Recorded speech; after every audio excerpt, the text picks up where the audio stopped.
जो पॉलिटी से संबंधित जो क्वेश्चंस है वो देखते हैं।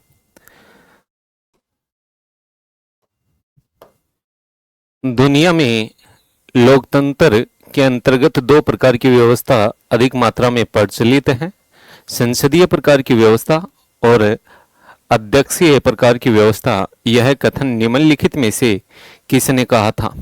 तो क्या यह कथन पंडित जवाहरलाल नेहरू ने कहा था? क्या यह कथन डॉक्टर BR अम्बेडकर ने कहा था? क्या यह कथन डॉक्टर राजेंद्र प्रसाद ने कहा था?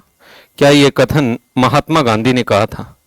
तो इसका जो राइट आंसर होगा वो बी होगा। डॉक्टर भीमराव अंबेडकर ने ऐसा कहा था कि दुनिया में लोकतंत्र के अंतर्गत दो प्रकार की व्यवस्था अधिक मात्रा में प्रचलित है, वो संसदीय प्रकार की व्यवस्था और अध्यक्षीय प्रकार की व्यवस्था।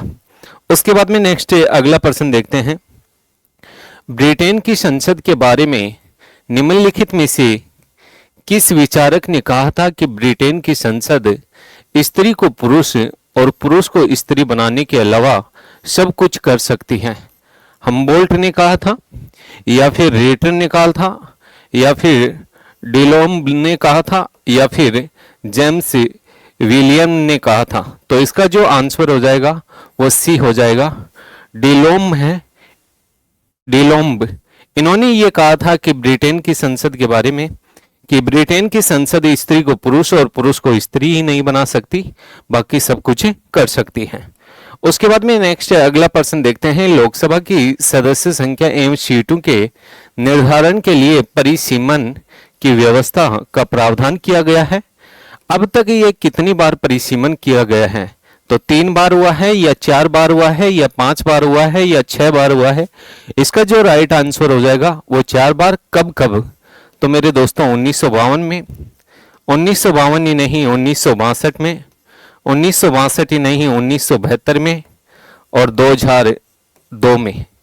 तो अब तक जो लोकसभा की सीटों का कितनी बार परिसीमन हुआ है? 4 बार, 1952, 1962, 1972 और 2002। उसके बाद में नेक्स्ट अगला प्रश्न देखते हैं। भारतीय संविधान का कौन सा अनुच्छेद संसद के सदस्यों की योग्यताओं तथा अयोग्यताओं को परिभाषित करता है? आर्टिकल 102 व 191, आर्टिकल 103 व 105, आर्टिकल 84 व 102, आर्टिकल 72 व 87। तो इसका राइट आंसर हो जाएगा 84 और 102।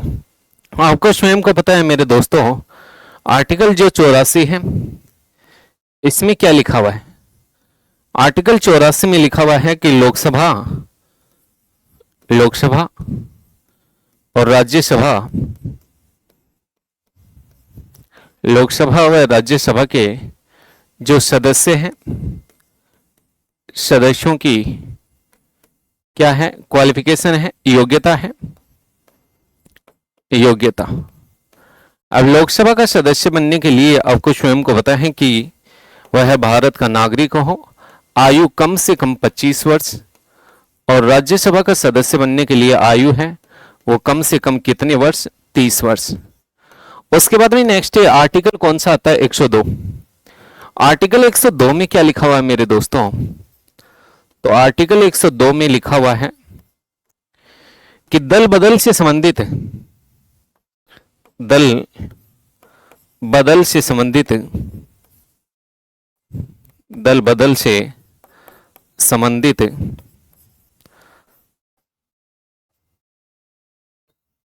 सदन के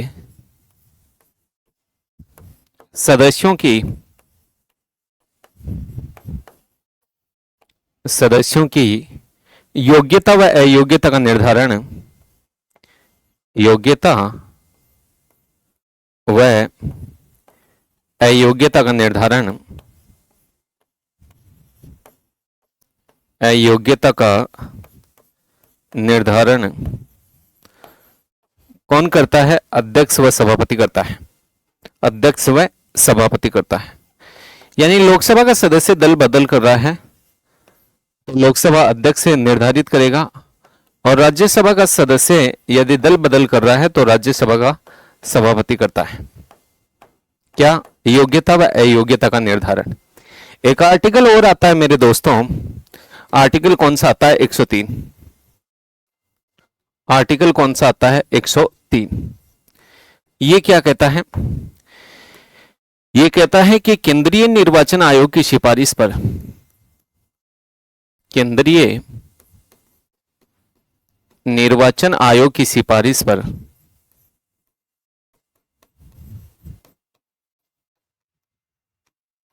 आयोग की सिफारिश पर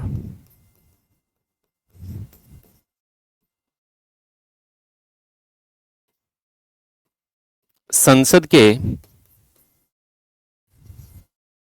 सदस्यों की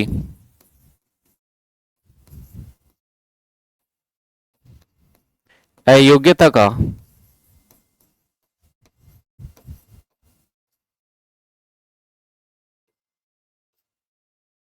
अंतिम फैसला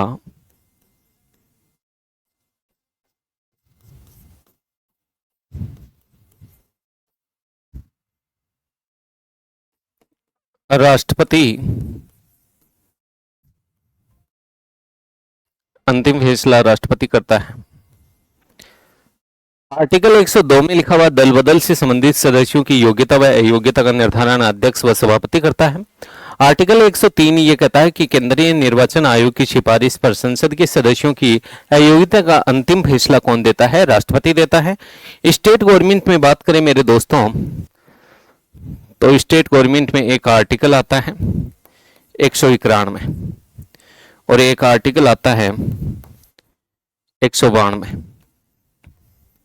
आर्टिकल 191 है, इसमें तो लिखा हुआ दल बदल से संबंधित सदस्यों की योग्यता व अयोग्यता का निर्धारण कौन करता है? अध्यक्ष व सभापति। यदि विधानसभा का सदस्य ऐसा कर रहा है तो अध्यक्ष करेगा, और विधान परिषद का सदस्य ऐसा कर रहा है तो विधान परिषद का सभापति करेगा।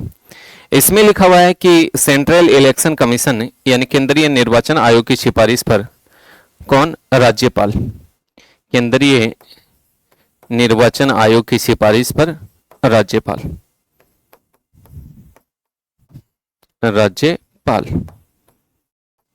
उसके बाद में नेक्स्ट अगला प्रश्न देखते हैं, तो इसका राइट आंसर सी हो जाएगा। अगला प्रश्न देखते हैं, निम्नलिखित में से राज्यसभा की सीटें सुमेलित नहीं है, यानी इनमें गलत सीटें कौन कौन सी? तो मेरे दोस्तों एक अनुसूची आती है, अनुसूची कौन सी आती है? 4 आती है। 4 में क्या लिखा हुआ है? तो इसमें लिखा हुआ है राज्यसभा की सीटों का आवंटन। राज्यसभा की सीटों का आवंटन। प्रत्येक राज्य में राज्यसभा की सीटों का आवंटन यानी बंटवारा। इससे संबंधित आर्टिकल पूछते हो तो आर्टिकल कौन सा आएगा? आर्टिकल 4 व 80। आर्टिकल कौन सा आएगा? 4 व 80, और 80 में भी 80 3 आएगा। मेरे दोस्तों आपने कभी सुना होगा उत्तर प्रदेश का नाम। उत्तर प्रदेश में राज्यसभा की कोई ज्यादा सीटें नहीं है, ओनली कितनी है? 31। उसके बाद में नेक्स्ट आपने कभी नाम सुना होगा महाराष्ट्र का। महाराष्ट्र में कोई ज्यादा सीटें नहीं हैं, बल्कि ओनली कितनी है? 19। आपने कभी नाम सुना होगा मेरे दोस्तों आंध्र प्रदेश का। आंध्र प्रदेश है, यहां कोई ज्यादा सीटें नहीं हैं, बल्कि कितनी है? तो 11। कितनी सीटें हैं? 11। आपने जरूर कभी नाम सुना होगा तेलंगाना का। तेलंगाना में कोई ज्यादा सीटें नहीं है मेरे दोस्तों, बल्कि ओनली कितनी सीटें हैं? 7। आपने जरूर कभी नाम सुना होगा मेरे दोस्तों तमिलनाडु का। तमिलनाडु है, यहां कोई ज्यादा सीटें नहीं हैं, बल्कि ओनली कितनी हैं? 18। आपने जरूर कभी नाम सुना होगा बिहार का। बिहार ही नहीं मेरे दोस्तों, आपने कभी नाम सुना होगा पश्चिमी बंगाल का। बिहार और पश्चिमी बंगाल में कोई ज्यादा सीटें नहीं हैं, बल्कि ओनली कितनी कितनी सीटें हैं? 16 सीटें हैं। आपने कभी नाम सुना होगा कर्नाटक का। कर्नाटक में कोई ज्यादा सीटें नहीं है मेरे दोस्तों, बल्कि ओनली कितनी सीटें हैं? 12 है। आपने कभी नाम सुना होगा मध्य प्रदेश और गुजरात का। मध्य प्रदेश और गुजरात। मध्य प्रदेश और गुजरात में कोई ज्यादा सीटें नहीं है मेरे दोस्तों, बल्कि ओनली कितनी कितनी सीटें हैं, 11-11 सीटें। कितनी कितनी सीटें हैं, 11-11। आपने जरूर कभी नाम सुना होगा राजस्थान का। राजस्थान ही नहीं मेरे दोस्तों, आपने जरूर कभी नाम सुना होगा उड़ीसा का। राजस्थान और उड़ीसा में कोई ज्यादा सीटें नहीं हैं, बल्कि ओनली कितनी कितनी सीटें हैं, 10-10 सीटें हैं। आपने कभी नाम सुना होगा केरल का। केरल में कोई ज्यादा सीटें नहीं हैं, बल्कि ओनली कितनी सीटें हैं, 9 है। कितनी है, 9 सीटें हैं। आपने कभी नाम सुना होगा मेरे दोस्तों असम का। असम ही नहीं, आपने कभी नाम सुना होगा पंजाब का।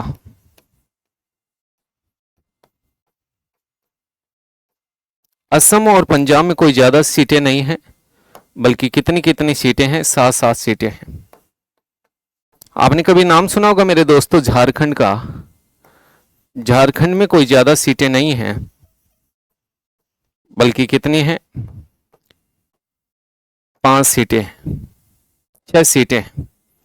आपने कभी नाम सुना होगा छत्तीसगढ़ और हरियाणा का।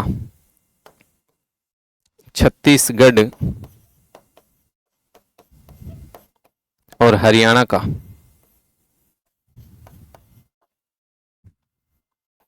छत्तीसगढ़ और हरियाणा में कोई ज्यादा सीटें नहीं हैं, बल्कि कितनी कितनी सीटें हैं, 5-5 सीटें हैं। आपने कभी नाम सुना होगा मेरे दोस्तों जम्मू कश्मीर का। जम्मू कश्मीर। जम्मू कश्मीर में कोई ज्यादा सीटें नहीं हैं, बल्कि कितनी सीटें हैं, 4 हैं। आपने कभी नाम सुना होगा मेरे दोस्तों उत्तराखंड का। उत्तराखंड ही नहीं, आपने कभी नाम सुना होगा हिमाचल प्रदेश का। हिमाचल प्रदेश। और हिमाचल प्रदेश ही नहीं मेरे दोस्तों, आपने जरूर कभी नाम तो सुना होगा लेकिन दिल्ली का। यहां सीटें तो हैं, लेकिन कोई ज्यादा सीटें नहीं हैं। ओनली कितनी कितनी सीटें हैं, तो 3-3 सीटें हैं। कितनी कितनी सीटें हैं, 3-3 सीटें। आपने कभी नाम सुना होगा मेरे दोस्तों नागालैंड का। आपने कभी नाम सुना होगा त्रिपुरा का। आपने कभी नाम सुना होगा मणिपुर का। आपने कभी नाम सुना होगा मेघालय का। आपने कभी नाम सुना होगा अरुणाचल प्रदेश का। अरुणाचल प्रदेश ही नहीं मेरे दोस्तों, आपने कभी नाम सुना होगा मिजोरम का। मिजोरम ही नहीं मेरे दोस्तों, आपने कभी नाम सुना होगा गोवा का। गोवा ही नहीं मेरे दोस्तों, आपने कभी नाम सुना होगा सिक्किम का। और सिक्किम ही नहीं मेरे दोस्तों, आपने कभी नाम सुना होगा पंडुचेरी का। यहां जो सीटें तो हैं, लेकिन कितनी कितनी सीटें हैं, 1-1 सीट। कितनी कितनी सीट है, 1-1 सीट है। तो इस प्रकार से आपको स्वयं को पता है कि कोई ज्यादा नहीं, ओनली 28 राज्य और ये 3 केंद्र शासित प्रदेश। कौन कौन से, पुडुचेरी, दिल्ली और जम्मू कश्मीर। यानी टोटल 31 हैं। 28 राज्य और 3 संघ शासित प्रदेशों से 233 सदस्य। कितने सदस्य, 233 सदस्य। अब ये प्रश्न हो जाएगा असम से क्या 7 सीटें हैं, बिल्कुल है। असम से 7 ही हैं, ये सही है, बिल्कुल सही है। उड़ीसा से 10 हैं, बिल्कुल है। उड़ीसा से क्या राजस्थान से भी 10 हैं। इसके अलावा उत्तराखंड से 3 हैं, हाँ बिल्कुल है, उत्तराखंड से 3 सीटें ही हैं। इसके अलावा आंध्र प्रदेश से 18 सीटें नहीं। आंध्र प्रदेश से आपको स्वयं को पता है कि पहले 18 ही थी, लेकिन 2 जून 2014 की बातें हैं। 2 जून 2014 को एक नया राज्य बना था, और कौन सा, तेलंगाना। तो इसका जो राइट आंसर हो जाएगा वो कौन सा हो जाएगा, डी। उसके बाद में नेक्स्ट अगला प्रश्न देखते हैं। राज्यसभा की प्रथम महिला उपसभापति कौन बनी थी। नजमा हेमतुल्ला, प्रतिभा पाटिल, वायलेट अलवा, तारा भंडारी। तो इसका जो राइट आंसर हो जाएगा वो सी हो जाएगा, वायलेट अलवा है, ये राज्यसभा की प्रथम महिला क्या बनी थी, उपसभापति बनी थी। उसके बाद में नेक्स्ट है अगला प्रश्न, नीचे दिए गए कौन से कथन सही है। भारतीय संसद के दोनों सदनों में गतिरोध की स्थिति में संयुक्त बैठक बुलाई जाती है। संयुक्त बैठक या संयुक्त अधिवेशन,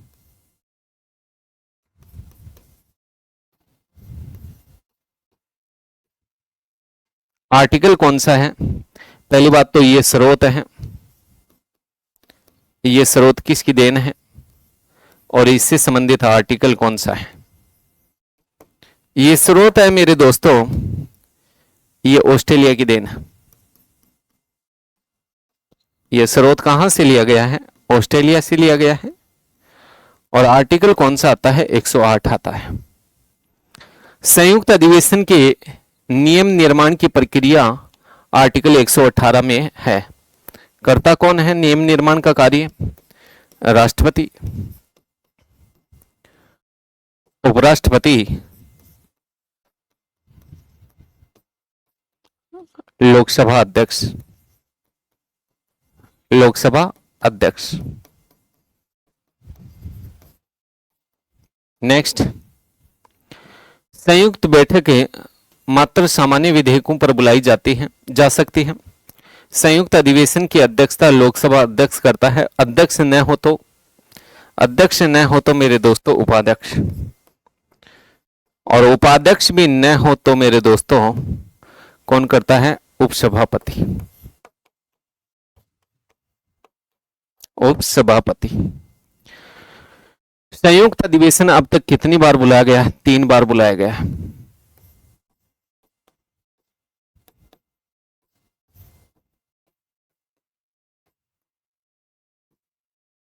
पहली बार कब बुलाया गया था, पहली बार बुलाया गया था 6 मई 1961 को। एक कानून बना था मेरे दोस्तों, कौन सा, दहेज को जड़ से समाप्त करो, दहेज उन्मूलन कानून बना था।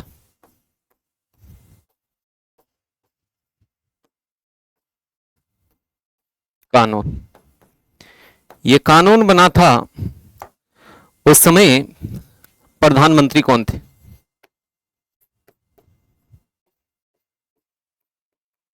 उस समय राष्ट्रपति कौन थे, और उस समय मेरे दोस्तों लोकसभा अध्यक्ष कौन थे, लोकसभा अध्यक्ष। तो उस समय प्रधानमंत्री कौन थे, प्रधानमंत्री आपको स्वयं को पता है कि पंडित जवाहरलाल नेहरू, पंडित जवाहरलाल नेहरू। ये बताइए कि राष्ट्रपति कौन थे, डॉक्टर राजेंद्र प्रसाद। और ये भी पता होना चाहिए मेरे दोस्तों, उस समय लोकसभा अध्यक्ष कौन थे, तो अनंत सैनम आयंकर, अनंत सैनम आयंगकर।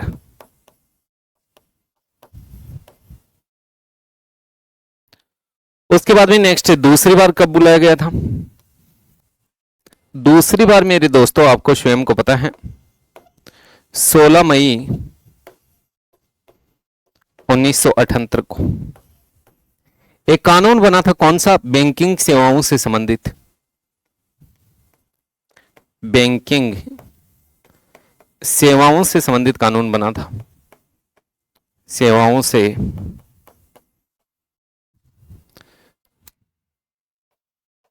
संबंधित कानून।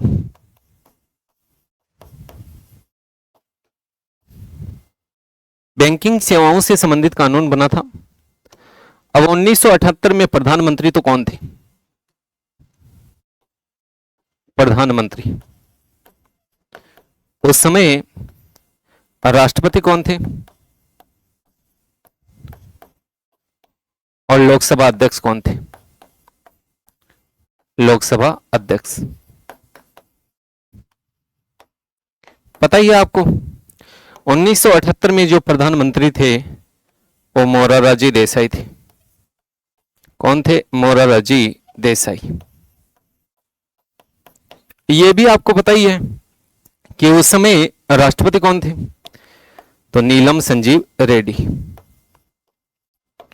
नीलम संजीव रेड्डी। और उस समय लोकसभा अध्यक्ष कौन थे, तो श्री हेंगड़े। श्री हेंगड़े। तीसरी बार कब बुलाया गया था, तीसरी बार मेरे दोस्तों बुलाया तो गया था, लेकिन 26 मार्च 2002 को। 26 मार्च 2002 को। आपको स्वयं को पता है कानून कौन सा बना था, आतंकवाद निवारक कानून। आतंकवाद निवारक कानून, यह कानून बना था। उस समय राष्ट्रपति कौन थे, उस समय प्रधानमंत्री कौन थे, और उस समय लोकसभा अध्यक्ष कौन थे। तो उस समय मेरे दोस्तों राष्ट्रपति थे, वो कौन थे, तो कोचरी रमन नारायण, यानी के आर नारायण। उस समय प्रधानमंत्री कौन थे, अटल बिहारी वाजपेयी। और उस समय लोकसभा अध्यक्ष कौन थे, मनोहर गजानंद जोशी।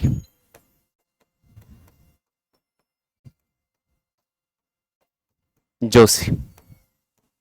ये 3 बार संयुक्त अधिवेशन बुलाया गया है।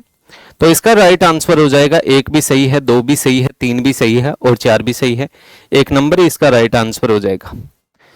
निम्नलिखित में से सुमेलित नहीं है, यानी एक तरफ देश का नाम है, एक तरफ विधायिका का नाम है।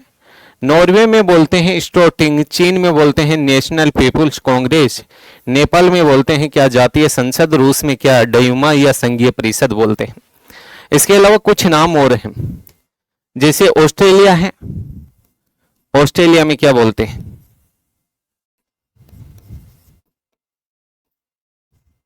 जैसे ब्रिटेन में क्या बोलते हैं,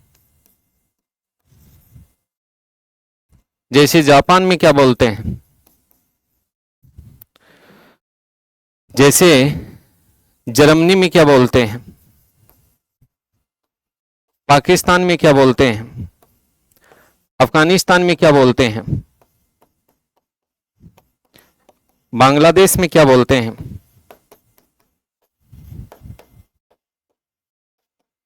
तो आपको स्वयं को पता है कि ऑस्ट्रेलिया में बोलते हैं संघीय सदन। क्या बोलते हैं, संघीय सदन। ब्रिटेन में बोलते हैं मेरे दोस्तों, लेकिन यूके पार्लियामेंट बोलते हैं, यूनाइटेड किंगडम पार्लियामेंट।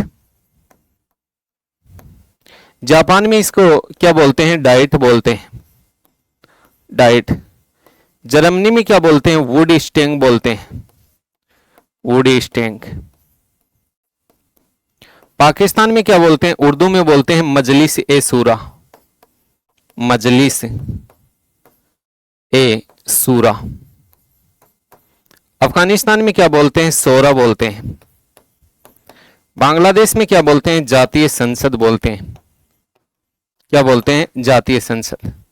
तो नेपाल में क्या बोलते हैं, तो नेपाल में बोलते हैं इसको राष्ट्रीय पंचायत। क्या बोलते हैं, राष्ट्रीय पंचायत। तो इसका जो राइट आंसर होगा वो कौन सा होगा, सी है, नेपाल है। यहां ये गलत लिखा हुआ है, जातीय संसद न बोलकर राष्ट्रीय पंचायत बोलते हैं। जातीय संसद कहां बोलते हैं, बांग्लादेश में बोलते हैं। उसके बाद में नेक्स्ट अगला प्रश्न देखते हैं। आर्टिकल 83 के तहत राष्ट्रपति सी के तहत राज्यसभा में 12 सदस्यों को मनोनीत करता है जो किसी क्षेत्र विशेष में विशेष ज्ञान प्राप्त हो। उन क्षेत्रों को संविधान में वर्णित सही समूहों को पहचानिए। साहित्य आएगा, कला आएगा, समाज सेवा आएगा, विज्ञान आएगा। साहित्य, कला, विज्ञान, समाज सेवा। साहित्य, कला, संस्कृति, विज्ञान। साहित्य, विज्ञान, कला, समाज सेवा। आपको स्वयं को पता है मेरे दोस्तों, राज्यसभा में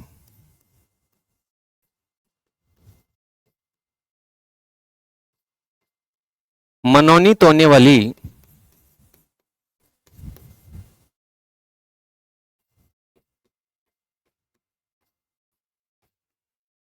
प्रथम महिला, राज्यसभा में मनोनीत होने वाली जो पहली महिला थी वो कौन थी? तो उसका नाम था मेरे दोस्तों रुक्मणी अरुणडेल।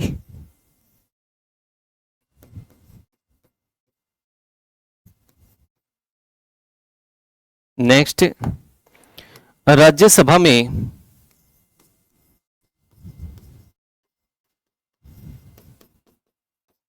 मनोनीत होने वाली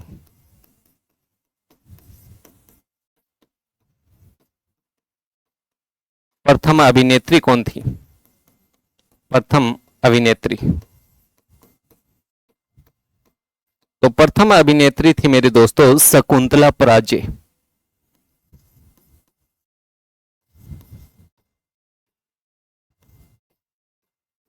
शकुंतला पराजय। आपको स्वयं को पता है मेरे दोस्तों प्रथम अभिनेता कौन थे राज्यसभा में मनोनीत होने वाले प्रथम अभिनेता? तो प्रथम अभिनेता कौन थे? तो मेरे दोस्तों पृथ्वीराज कपूर। क्या नाम था? पृथ्वी राज कपूर।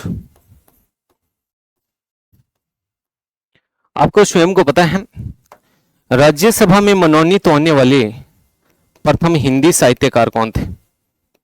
प्रथम हिंदी साहित्यकार,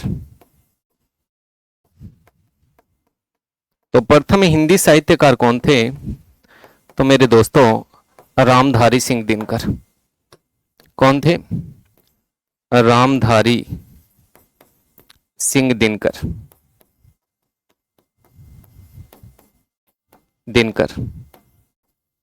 आपको स्वयं को पता है राज्यसभा में मनोनीत होने वाले मेरे दोस्तों जो खिलाड़ी थे वो खिलाड़ी कौन कौन थे?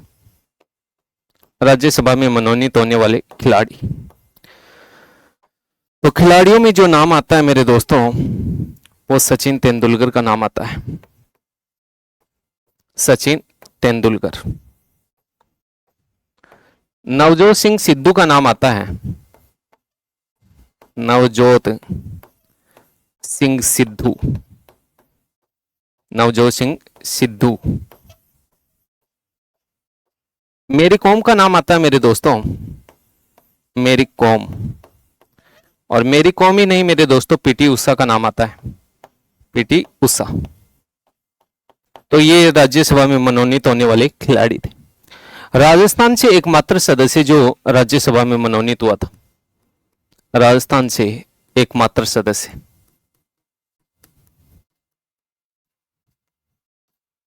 जो राज्यसभा में मनोनीत हुआ,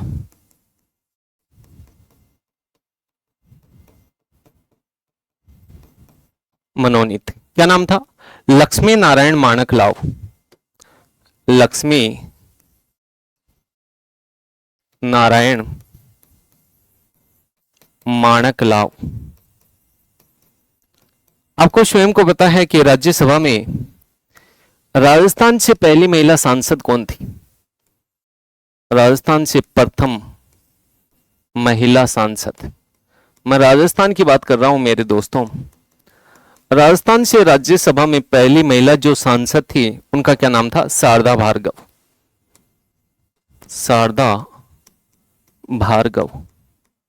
और आपको स्वयं को पता है मेरे दोस्तों राजस्थान से लोकसभा में पहली महिला सांसद, राजस्थान से लोकसभा में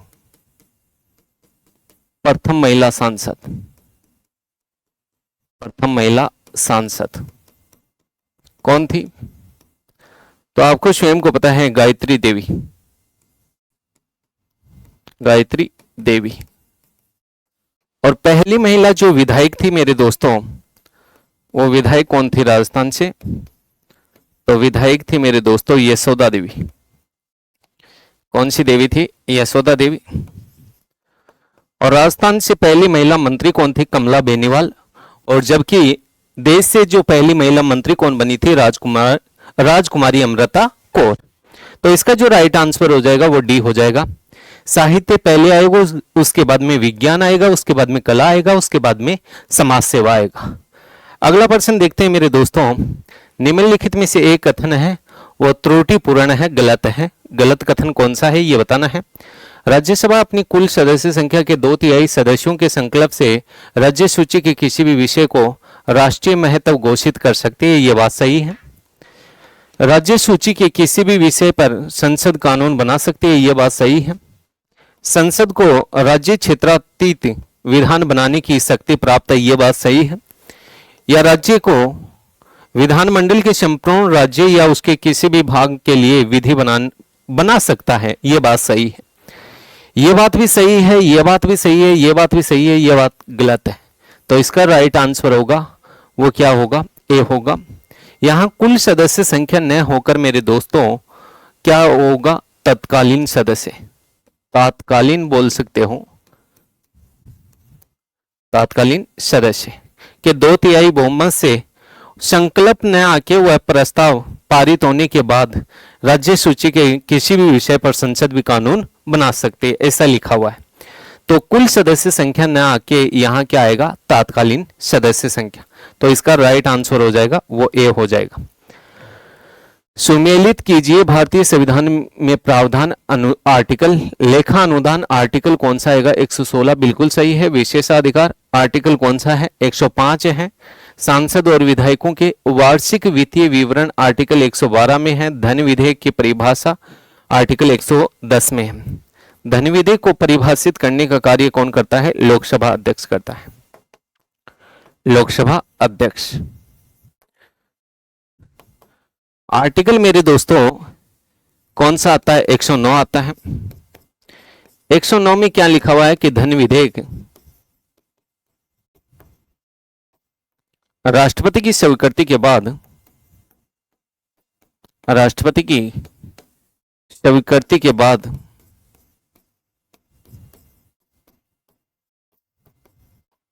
सदैव लोकसभा में प्रस्तुत किया जाता है, लोकसभा में प्रस्तुत किया जाता है।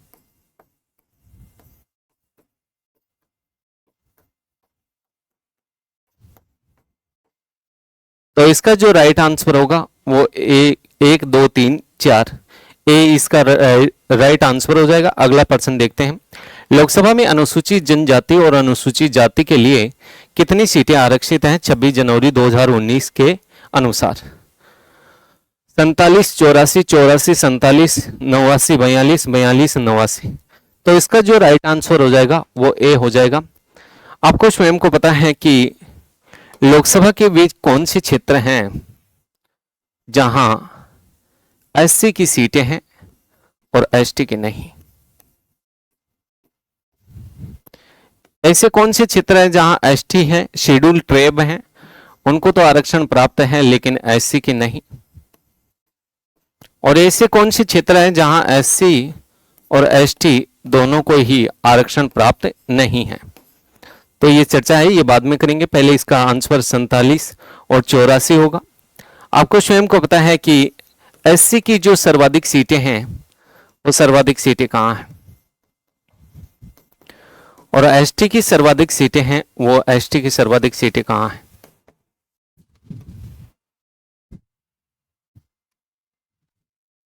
सर्वाधिक सीटें कहाँ हैं? तो मेरे दोस्तों अनुसूचित जाति की सर्वाधिक सीटें हैं वो यूपी में है। कितनी है? 17 है। और अनुसूचित जनजाति की सर्वाधिक सीटें कहाँ हैं? एमपी में है। कितनी है? 6 है। एक आर्टिकल आता है मेरे दोस्तों, आर्टिकल कौन सा आता है? 330। और एक आर्टिकल आता है मेरे दोस्तों, आर्टिकल कौन सा आता है? 332। आर्टिकल 330 में क्या लिखा हुआ है? इसमें लिखा हुआ है एससी और एसटी को आरक्षण प्राप्त है, लेकिन किस में? लोकसभा की सीटों में, लोकसभा की सीटों में। 332 क्या कहता है? इसमें भी एससी और एसटी को आरक्षण प्राप्त है लेकिन विधानसभा की सीटों में। कौन सी सीटों में? विधानसभा की सीटों में। एक 106वां संविधान संशोधन हुआ था, कब हुआ था? 2023 में हुआ था। इसके तहत महिलाओं को कितना प्रतिशत आरक्षण दिया गया? तो महिलाओं को मेरे दोस्तों लोकसभा और विधानसभा में, लोकसभा और विधानसभा में, विधानसभा की सीटों में कितना प्रतिशत आरक्षण दिया गया? 33% आरक्षण दिया गया। उसके बाद में नेक्स्ट है, ये जो प्रश्न है ये बाद में देखते हैं, आगे देखेंगे। आगे चलो, किन दो राज्यों में लोकसभा की निर्वाचन क्षेत्रों की संख्या समान है? देख लेते हैं। लोकसभा की जो सर्वाधिक सीटें हैं वो उत्तर प्रदेश में है। उत्तर प्रदेश के बाद में महाराष्ट्र का नाम आता है। महाराष्ट्र के बाद में पश्चिमी बंगाल का नाम आता है। पश्चिमी बंगाल के बाद में बिहार का नाम आता है। बिहार के बाद में तमिलनाडु का नाम आता है।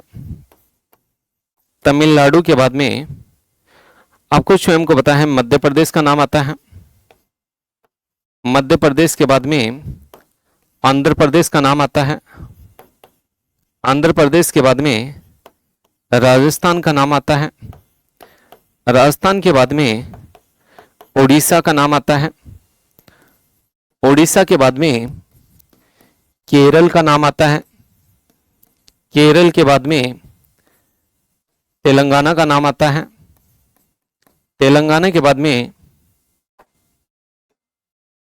झारखंड का नाम आता है। झारखंड के बाद में असम का नाम आता है।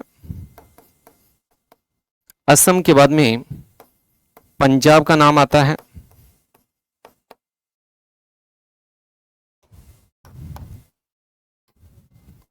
उत्तर प्रदेश में कितनी सीटें हैं? 80।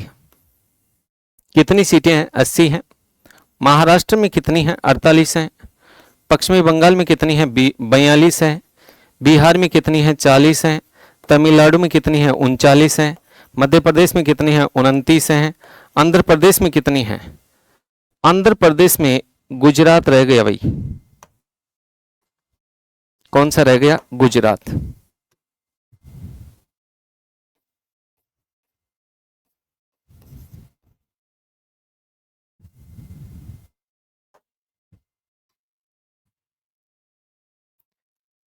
मध्य प्रदेश में कितनी हैं?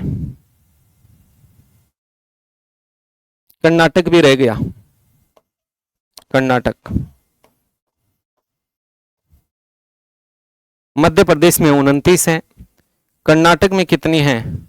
तो 28 हैं। गुजरात में कितनी हैं? 26 हैं। आंध्र प्रदेश में कितनी हैं? 25 हैं। राजस्थान में कितनी हैं? 25 हैं। उड़ीसा में कितनी है? 21 हैं। केरल में कितनी हैं? 20 हैं। तेलंगाना में कितनी हैं? 17 हैं। झारखंड में कितनी हैं? तो 16 हैं। सॉरी, झारखंड में कितनी हैं? 14 हैं। असम में कितनी हैं? 14 हैं। पंजाब में कितनी हैं? 13 हैं। पंजाब में कितनी हैं? 13 हैं। छत्तीसगढ़ में कितनी हैं? हरियाणा में कितनी हैं? दिल्ली में कितनी हैं? जम्मू कश्मीर में कितनी हैं?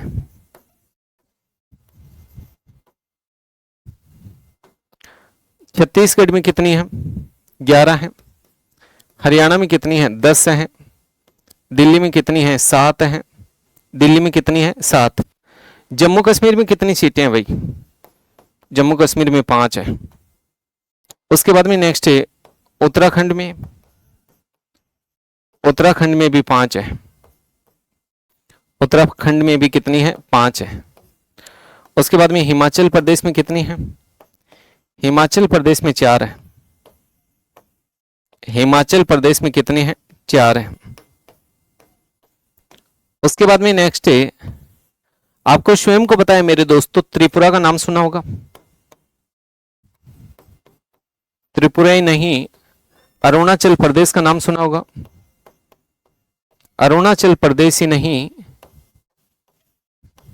मणिपुर का नाम सुना होगा। मणिपुर ही नहीं, मेघालय का नाम सुना होगा। मेघालय ही नहीं, गोवा का नाम सुना होगा। यहां सीटें हैं मेरे दोस्तों, लेकिन कितनी कितनी सीटें हैं? 2-2 सीटें हैं।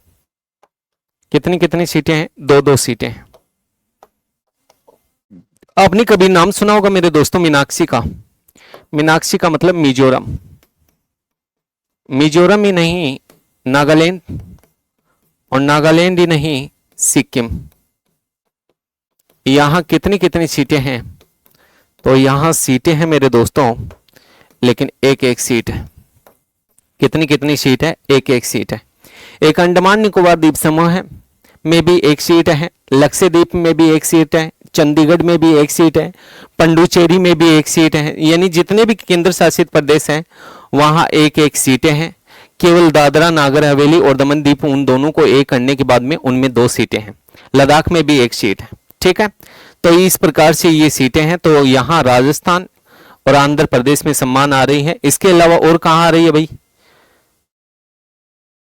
इनके अलावा जैसे राजस्थान में कितनी सीटें हैं? राजस्थान के अलावा आपके जो मध्य प्रदेश और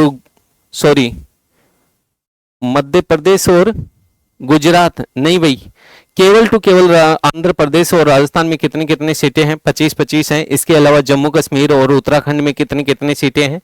5-5 सीटें हैं। ठीक है, चलें आगे। आगे देखो, तो इसका जो राइट आंसर हो जाएगा वो कौन सा हो जाएगा? बी। अगला प्रश्न देखते हैं, निम्नलिखित में से राज्यसभा के प्रथम उपसभापति कौन थे? प्रथम सभापति कौन थे? सर्वपल्ली राधाकृष्णन, एस.वी. कृष्ण मूर्ति राव है, ये प्रथम उपसभापति थे। हामिद अंसारी, हरिवंश नारायण राव। प्रथम सभापति कौन थे? राज्यसभा के प्रथम सभापति। सर्वाधिक समय तक सभापति, सर्वाधिक समय तक सभापति,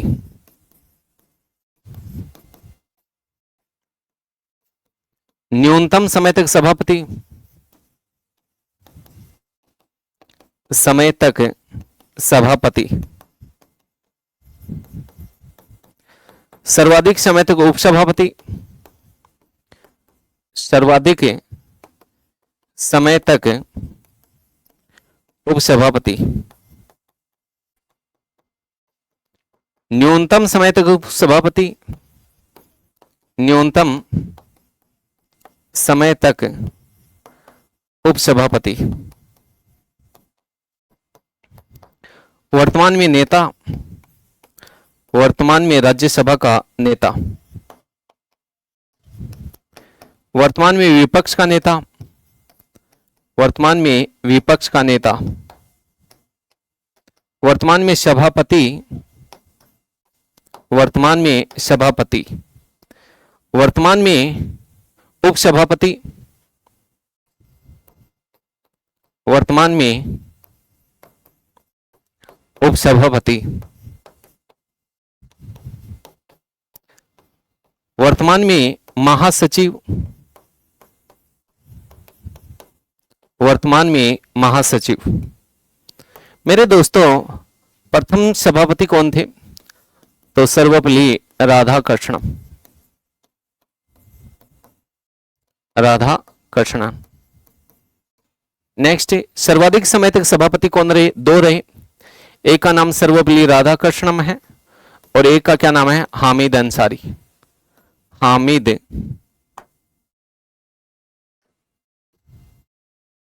हामिद अंसारी। ये दोनों 10-10 वर्षों तक रहे थे। न्यूनतम समय तक सभापति कौन रहे? वीवी गिरी, वीवी गिरी 2 वर्ष तक। सर्वाधिक समय तक उपसभापति नजमा हेमतुल्ला 17 वर्ष, नजमा हेमतुल्ला कितने वर्ष? 17 वर्ष। न्यूनतम समय तक उपसभापति एम जेकब, एम जेकब। वर्तमान में नेता कौन है? पीयूष गोयल, पीयूष गोयल। वर्तमान में विपक्ष का नेता कौन है? मल्लिकार्जुन खड़गे, मल्लिकार्जुन खड़गे। वर्तमान में सभापति कौन है? CP Radhakrishnan, CP Radhakrishnan. वर्तमान में उपसभापति कौन है? हरिवंश नारायण राव। हरिवंश नारायण राव। वर्तमान में महासचिव कौन है? प्रमोद चंद्र मोदी। प्रमोद चंद्र मोदी। तो इसका जो राइट आंसर हो जाएगा वो बी होगा। अगला प्रश्न देखते हैं। निम्नलिखित में से किन राज्यों में लोकसभा की अनुसूचित जाति की सीटें तो आरक्षित हैं लेकिन अनुसूचित जनजाति की नहीं? यही देख रहे थे। एससी की सीटें तो आरक्षित हैं लेकिन एसटी की सीटें नहीं। ऐसे कौन कौन से क्षेत्र हैं लोकसभा के? तो उनमें उत्तर प्रदेश का नाम आता है, उत्तराखंड का भी नाम आता है, बिहार का नाम आता है, केरल का नाम आता है, तमिलनाडु का नाम आता है और मेरे दोस्तों दिल्ली का नाम आता है।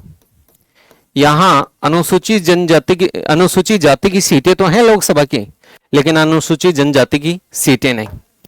ऐसे कौन से क्षेत्र हैं जहां अनुसूचित जनजाति की तो सीटें हैं लेकिन एससी की सीटें नहीं?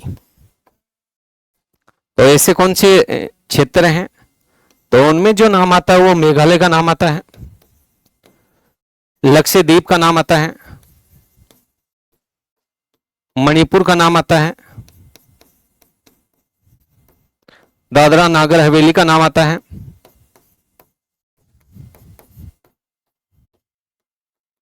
मेघालय का नाम आता है, त्रिपुरा का नाम आता है। ये लोकसभा के ऐसे क्षेत्र हैं जहां एसटी को तो आरक्षण प्राप्त है लेकिन एससी को नहीं, और एससी और एसटी दोनों को ही आरक्षण प्राप्त नहीं है। नहीं, लोकसभा की सीटों में अनुसूचित जाति और अनुसूचित जनजाति को आरक्षण किन क्षेत्रों में प्राप्त नहीं है? तो उनमें आता है अरुणाचल प्रदेश का नाम आता है,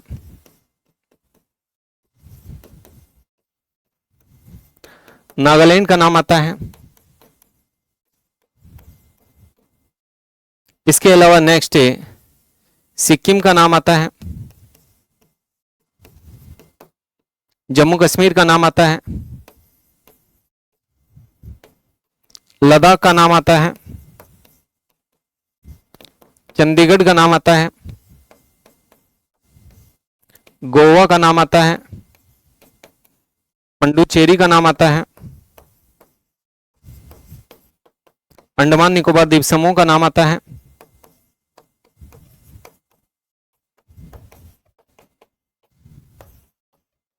तो ये ऐसे क्षेत्र हैं जहां न तो अनुसूचित जाति की और न ही अनुसूचित जनजाति की सीटें आरक्षित हैं काई में लोकसभा की। चलिए आगे। तो इसका जो आंसर हो जाएगा तमिलनाडु है। तमिलनाडु है, बिल्कुल है, यहां अनुसूचित जाति को तो आरक्षण प्राप्त है। केरल में भी है, इसके अलावा मेघालय में नहीं है। तो इसका जो राइट आंसर हो जाएगा वो सी हो जाएगा, बिहार में भी है। ठीक है, चलिए आगे। उसके बाद में नेक्स्ट अगला प्रश्न देखते हैं। नए संसद भवन में सत्ता हस्तांतरण का जो प्रतीक सेंगोल किस साम्राज्य से संबंधित है? ये जो सेंगोल लगाया गया है ये लोकसभा जो अध्यक्ष हैं, लोकसभा अध्यक्ष, उनके आसन के पास लगाया गया है, आसन के पास। तो ये कौन सी साम्राज्य से संबंधित है? मौर्य साम्राज्य से, गुप्त साम्राज्य से, चोल साम्राज्य से या फिर सैयद साम्राज्य से? तो ये चोल साम्राज्य से संबंधित है, राइट आंसर चोल होगा। नए संसद भवन की जो आधारशिला कब रखी गई थी? आधारशिला कार्य प्रारंभ कब हुआ था? कार्य प्रारंभ। नेक्स्ट उद्घाटन कब किया गया था? उद्घाटन, आधारशिला रखी गई थी वो 10 दिसंबर 2020 को। कार्य प्रारंभ हुआ था 15 जनवरी 2021 से।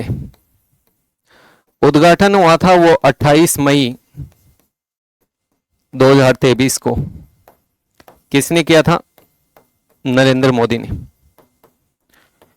राशि कोई ज्यादा नहीं लगी, ओनली 1200 करोड़ रुपए। कितने करोड़? 1200 करोड़ रुपए। नेक्स्ट है, आपको स्वयं को पता है मेरे दोस्तों, आपको स्वयं को पता है वास्तुकार कौन थे? विमल हसमुख पटेल। विमल हसमुख पटेल। अगला प्रश्न देखते हैं। निम्नलिखित में सुमेलित नहीं है। हरियाणा में 10 सीटें हैं, गुजरात में 26 सीटें हैं, उड़ीसा में 21 सीटें हैं, मध्य प्रदेश में 28 सीटें हैं। ये मैंने पहले ही बता दिया। मध्य प्रदेश में 29 सीटें हैं, ये गलत है। उसके तो इसका राइट आंसर डी हो जाएगा। अगला प्रश्न देखते हैं। 18वीं लोकसभा में सीटों से संबंधित सुमेलित नहीं है। आपको स्वयं को पता है कि एक एनडीए था, एनडीए, और एक था इंडिया। एनडीए की जो सीटें आई थी वो कोई ज्यादा नहीं, ओनली कितनी सीटें आई थी? तो मेरे दोस्तों 292 सीटें आई थी, जबकि इंडिया की 233 सीटें आई थी। आपको स्वयं को पता है एनडीए में कोई ज्यादा पार्टी शामिल नहीं है, ओनली कितनी पार्टी शामिल है? 41। और इंडिया में कोई ज्यादा पार्टी शामिल नहीं है, ओनली कितनी है? 37। यहां सबसे बड़ी पार्टी जो उभर के आई थी वो कौन सी? भाजपा। और यहां सबसे बड़ी पार्टी उभर के आई थी वो कौन सी? कांग्रेस। कौन सी थी? कांग्रेस। यहां भाजपा को जो सीटें प्राप्त हुई थी वो 240, कांग्रेस को प्राप्त हुई थी वो 99। ऐसे में एक संगठन और था, उसका नाम था टीडीपी। इन्हीं टीडीपी की जो सीटें आई थी वो कोई ज्यादा सीटें नहीं आई, ओनली 16 आई थी। उसके बाद में नेक्स्ट आपने कभी नाम सुना होगा जेडीयू। जेडीयू की जो सीटें आई थी वो कोई ज्यादा नहीं, ओनली कितनी सीटें आई थी? 12 आई थी। कितनी आई थी? 12। इसके अलावा नेक्स्ट शिवसेना की जो सीटें आई थी वो शिवसेना की कोई ज्यादा सीटें नहीं आई थी, बल्कि ओनली कितनी सीटें आई थी? 7। कितनी सीटें आई थी? 7। और यहां जो अन्य दलों की सीटें आई थी वो अन्य दलों की 17 सीटें आई थी। अन्य दलों की कितनी आई थी? 17। टोटल करते हैं तो कितना आता है? 292 सीटें आती। यहां है वो कांग्रेस के अलावा कौन सी पार्टी थी? टीएमसी थी। कौन सी थी? टीएमसी। टीएमसी की कितनी सीटें आई थी? तो 29 आई थी। आपने कभी नाम सुना होगा सपा, समाजवादी पार्टी। सपा, सपा की जो सीटें आई थी वो कितनी सीटें आई थी? तो सपा की जो सीटें आई थी वो 37 आई थी। कितनी आई थी? 37।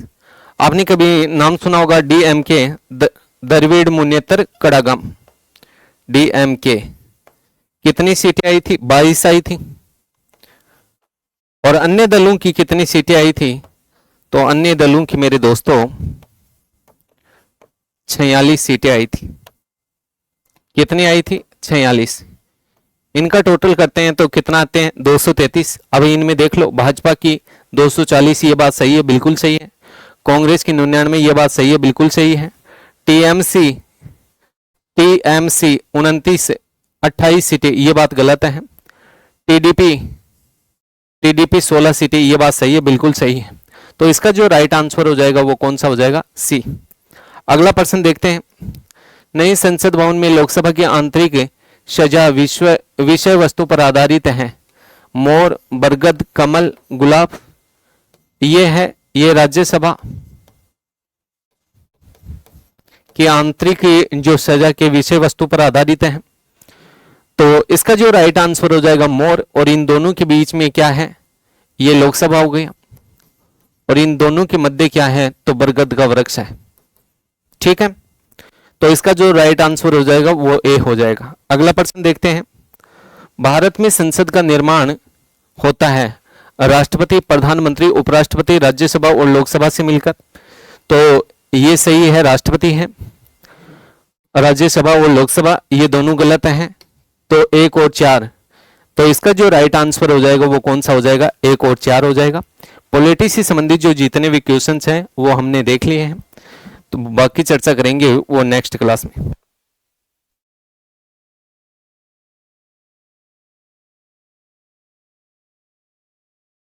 नमस्कार साथियों, रीट टेस्ट सीरीज 2.0 की टेस्ट 4 की आज हम लोग सॉल्यूशन करने वाले हैं और भूगोल विषय को लेकर उपस्थित हूं मैं आप लोगों के साथ। तो टेस्ट आप लोगों का निरंतर अच्छा ही जा रहा होगा। इसी उम्मीद के साथ आप लोग लगातार अपनी तैयारी को और भी सुदृढ़ रूप जो है वो प्रदान करते रहें, ताकि आने वाली प्रतियोगी परीक्षा में इस बार आप अपनी सफलता को सुनिश्चित कर सकें। बस इसी आशा के साथ विद्यार्थियों लगे रहो, लगातार अपनी तैयारी के अंदर जी तोड़ मेहनत करो, एक बार दम लगाकर जितना आप लोग कर सकते हैं, क्योंकि परिणाम आपके हक में आएंगे। अगर आपकी तैयारी उसी लेवल और उसी प्रकार की है तो ये निश्चित है कि इस बार कामयाबी सिर्फ आपकी है। तो शुरू करते हैं। आज के टेस्ट में जो सवाल आप लोगों के लिए रहे, देखो उसमें सबसे पहला सवाल था कि दक्षिणी गोलार्ध में पछुआ पवनों की दिशा क्या होती। साथियों, व्यापारिक पवन पछुआ पवनों की दिशा को लेकर बार बार एग्जाम्स के अंदर सवाल जो है वो घूमते रहते हैं, और ये बहुत सिंपल और आसान है। आपको वायदा पेटियां ध्यान में रखनी है और उन वायदा पेटियों के आधार पर आप आराम से इस सवाल का जवाब दे सकते हैं। जैसे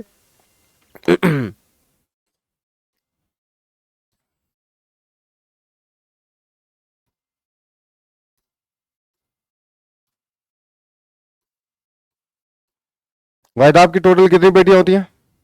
7 वायदा पेटियां हैं, और उन 7 वायदा पेटियों के अंतर्गत आपको हवाओं की क्या बतानी होती है? दिशा बतानी होती है। बहुत सिंपल और सरल सा है ये। अगर आप लोगों ने इसको थोड़ा सा भी ध्यान से और आराम से पढ़ लिया एक बार, तो इजी वे में आप सरलता से इसका आंसर दे सकते हो।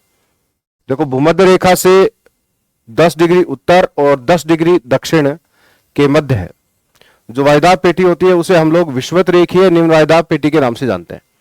तो ये 10 डिग्री उत्तर और 10 डिग्री दक्षिणी अक्षांश के मध्य का क्षेत्र है, जिसे आप विषुवत रेखीय निम्न वायदा पेटी का नाम दे सकते हैं। ठीक है, इसका विस्तार कितने डिग्री अक्षांशों में? 0 से 10 डिग्री अक्षांश के मध्य विषुवत रेखीय निम्न वायदा पेटी का विस्तार होता है। तो ये तो हो गई आपकी विषुवत रेखीय निम्न वायदा की पेटी, जिसका विस्तार कितने डिग्री अक्षांशों में है? 0 से 10। विषुवत रेखीय लो प्रेशर पेटी, विषुवत रेखीय निम्न वायदा पेटी का विस्तार कितने डिग्री अक्षांशों में? 0 से 10 डिग्री। ठीक है, उसके बाद फिर आगे आ जाते हो आप, तो उपोषण उच्च वायदा पेटी का विस्तार होता है साथियों। नेक्स्ट जो वायदा पेटी होती है वो होती है उपोषण उच्च वायदा पेटी, जिसका विस्तार 23 डिग्री से लेकर और 35 डिग्री अक्षांशों के मध्य, 23 से 35 डिग्री। ठीक, तो 23 से 35 डिग्री अक्षांशों के मध्य जो वायदा पेटी होती है उसे हम उपोषण उच्च वायदा पेटी के नाम से जानते हैं। तो ये जो वायदा पेटी आई दूसरी वाली, इसका नाम हुआ उपोषण उच्च वायदा पेटी। उपोषण उच्च वायदा पेटी। ठीक है, और उसके बाद आ जाती है अगली उपध्रुवीय निम्न वायदा पेटी उत्तरी गोलार्ध के अंदर। तो नेक्स्ट हुई उपध्रुवीय निम्न वायदा पेटी, जो 45 से लेकर 66.5 डिग्री अक्षांशों के मध्य विस्तृत होती है।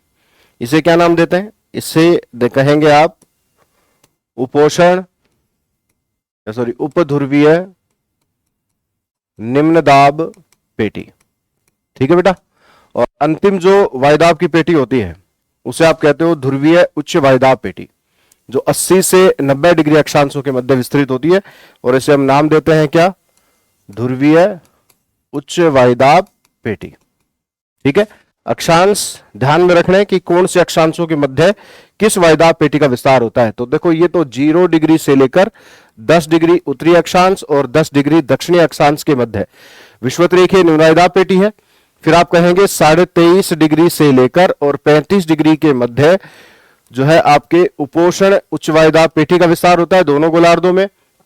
और उपध्रुवीय निम्न वायदाब पेटी के लिए आप कहोगे कि इसका विस्तार 45 से लेकर 60 डिग्री अक्षांशों के मध्य दोनों गोलार्धों के अंतर देखने को मिलता है। ठीक है, और फिर आ गया ध्रुवीय उच्च वायुदाब पेटी, तो इसका विस्तार होता है 80 से 90 डिग्री अक्षांशों के मध्य दोनों गोलार्धों में। ठीक है, इसी प्रकार से दक्षिणी गोलार्ध में भी ये वायुदाब पेटियां इसी प्रकार से रहेंगी। जैसे 30 से 35 डिग्री अक्षांशों के क्षेत्र में आप आ जाएंगे तो वो क्षेत्र होगा किसका, उपोष्ण उच्च वायुदाब पेटी का। ये हो गया उपोष्ण उच्च वायुदाब पेटी का क्षेत्र। ठीक है, और इससे दक्षिण में चलेंगे तो अगली जो वायुदाब पेटी है वो अपनी रहेगी उपध्रुवीय निम्न वायुदाब पेटी। तो ये उपध्रुवीय निम्न वायुदाब पेटी का क्षेत्र हो गया। और लास्ट में आ जाता है आपके अंतिम ध्रुवीय उच्च वायुदाब पेटी। तो सेम जो नाम मैंने अपने ऊपर लिखे हैं वही नाम आपको कहां लिख देंगे, नीचे। अब वायुदाब की पेटियां जो है वो अपने पास बन चुकी है सारी की सारी। अब इनके आधार पर आपको पवनों की दिशा जो है वो बतानी है। देखो बहुत सिंपल है साथियों, अगर आप लोगों ने एक बार भी इसको ध्यान से अगर मान लो क्लास में नहीं पढ़ा हो तो आप इजी वे में इसको यहाँ पे आराम से सीख सकते हो। एक बात आपको ध्यान रखनी है कि हवाएं उच्च वायुदाब पेटी से निम्न वायुदाब पेटी की ओर चलेंगी। तो इस प्रकार से उच्च वायुदाब से निम्न वायुदाब, तो ये जो हवाएं हैं वो कौन सी होंगी, व्यापारिक। ठीक है, दोनों गोलार्धों में व्यापारिक जो पवने हैं वो 0 से 30 डिग्री अक्षांशों के मध्य, या फिर आप कह सकते हो कि उपोष्ण उच्च वायुदाब पेटी से विषुवतरेखीय निम्न वायुदाब पेटी के मध्य चलने वाली जो हवाएं होती हैं उनको व्यापारिक पवन कहेंगे।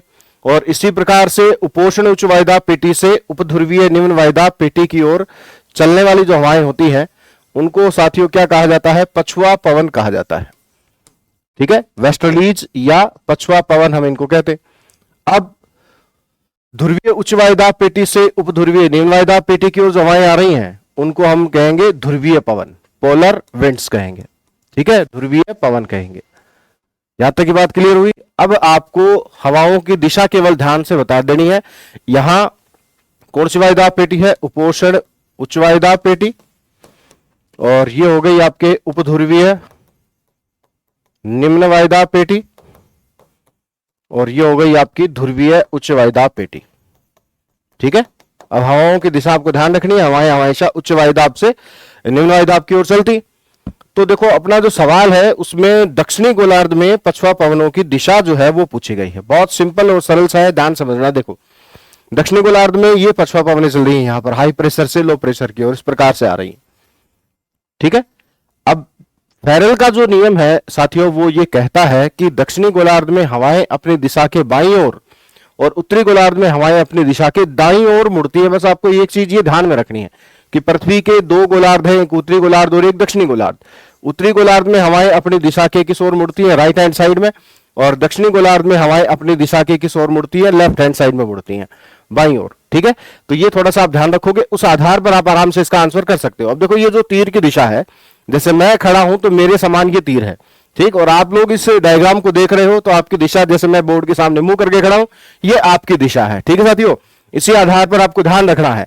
तो दक्षिणी गोलार्ध में हवाएं अपनी दिशा की किस ओर मुड़ती है, बाईं ओर मुड़ती है ना। तो बाईं ओर इस तरफ मोड़ देंगे आप इसको, पछुआ पवनों की दिशा बतानी है अपने को, तो ये मुड़ जाएंगे इस प्रकार से, ऐसे इस प्रकार से चल रही हैं।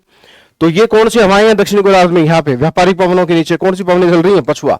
अब पछुआ पवनों की दिशा ही तो बतानी है। तो देखो ये उत्तर से दक्षिण आ रही थी, अब ये चली गई ये तिरछी, तो ये उत्तर पश्चिम से दक्षिण पूर्व की ओर जा रही हैं। उत्तर पश्चिम से किसकी ओर, दक्षिण पूर्व की ओर। अब ऑप्शन में जहां भी आपको ये मिल जाए वही आपके सवाल का आंसर होगा। तो देखो कहां दिख रहा है उत्तर पश्चिम से दक्षिण पूर्व, तो ये दिख रहा है उत्तर पश्चिम से दक्षिण पूर्व, ऑप्शन नंबर 4 यही हमारे सवाल का जवाब है साथियों। ठीक है, अब देखो अगर मैं और बात कर लूं यहां पे, तो आपका जो ये सवाल था, इसी सवाल के अंदर अगर अपन व्यापारिक पवनों की बात करते हैं दक्षिणी गोलार्ध में, जैसे मान लो हाई प्रेशर से लो प्रेशर की ओर ये जो हवाएं चल रही हैं वो व्यापारिक पवनें हो गई।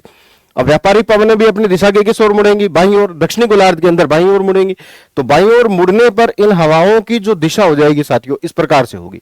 तो अब ये हवाएं कहां से कहां जा रही हैं, तो आप कहोगे सर ये दक्षिण पूर्व से उत्तर पश्चिम की ओर जा रही हैं व्यापारिक पवनें दक्षिणी गोलार्ध के अंदर। ठीक है, ऐसे ही साथियों उत्तरी गोलार्ध में व्यापारिक हवाएं जो है वो अपनी दिशा के किस ओर मुड़ेंगी, दाईं ओर। दक्षिणी गोलार्ध में तो बाईं ओर मुड़ेंगी और उत्तरी गोलार्ध में किस ओर मुड़ेंगी, दाईं ओर। तो जैसे ही आप इसको दाईं ओर मोड़ोगे तो साथियों इसकी दिशा यूं रहेगी, इस प्रकार से चलेंगी ये। तो ये दाईं ओर मुड़ने पर इसकी जो दिशा होगी वो क्या होगी, वो होगी उत्तर पूर्व से दक्षिण पश्चिम की ओर हवाएं आ रही हैं। ऐसे ही उत्तरी गोलार्ध में अगर पछुआ पवनों की हवाएं या दिशा जो है वो पूछा जाए तो ये भी अपनी दिशा की किस ओर मुड़ेगी, दाईं ओर। दाईं ओर मुड़ने पर इसकी जो दिशा होगी विद्यार्थियों वो भी कैसी होगी, आपके दक्षिण पश्चिम से उत्तर पूर्व की ओर, तो ये पछुआ पवनों की दिशा होगी उत्तरी गोलार्ध में। इन दोनों को लेकर आप ये मानकर चलो कि परीक्षा में लगभग लगभग जो सवाल है साथियों वो हमें देखने को मिलता है। तो अच्छी तरीके से आप लोग इस सवाल को, इस बिंदु को समझ लेना ध्यान से। वायुदाब की ये 7 पेटियां होती है, 7 पेटियां अपने सामने है, ठीक है। इनमें से 3 ताप जनित होती है और 4 गति जनित होती है। गति का मतलब पृथ्वी की घूर्णन गति से संबंधित है, ठीक है। तो वो भी आप दो ध्यान से याद रखेंगे, बाकी आगे जब सवाल आएगा तो वहां पर अपन इस पर बात भी करेंगे। चलो अगला सवाल जो है विद्यार्थी उस पर आते, तो देखो इस सवाल का आंसर आप लोगों का क्या रहेगा, ऑप्शन नंबर 4 रहेगा, ठीक है। चलो अगला देखते हैं, नेक्स्ट क्वेश्चन देखो साथियों। अगला आपका है कि उच्च पर्वतीय भागों से घाटी की ओर चलने वाली जो पवनें हैं उनको क्या कहा जाता है। देखो साथियों, ये हवाएं जो होता है वो मौसमी पवनों के समान होती है। जैसे मान लो कि ये कोई पर्वतीय क्षेत्र है और नीचे क्या है स्थित है, घाटी का क्षेत्र है, ठीक है। तो ये घाटी का क्षेत्र हो गया एक तो, और एक कैसा क्षेत्र हो गया आपके, पर्वतीय क्षेत्र हो गया। घाटी से संबंधित क्या होगा, जलीय क्षेत्र होगा। घाटी का मतलब क्या है, जलीय क्षेत्र, तो ये जलीय क्षेत्र हो गया। और जो पर्वत है वो मान लो स्थल भाग के रूप में होता है, ठीक है। तो अब देखो बिल्कुल सिंपल सा है ये, आराम से आप इसको ध्यान से याद रखना कि ये तो कैसा प्रदेश है, पर्वतीय प्रदेश, और ये कैसा है, ये जलीय क्षेत्र हो गया, है ना, जलीय क्षेत्र। तो सामान्य नियम क्या कहता है कि जलीय क्षेत्र जो है वो देरी से गर्म होते हैं, देरी से ठंडे होते हैं, और पर्वतीय क्षेत्र स्थल की तुलना में आता है या स्थल के समान होता है, तो ये शीघ्र गर्म व शीघ्र ठंडे होते हैं, ठीक।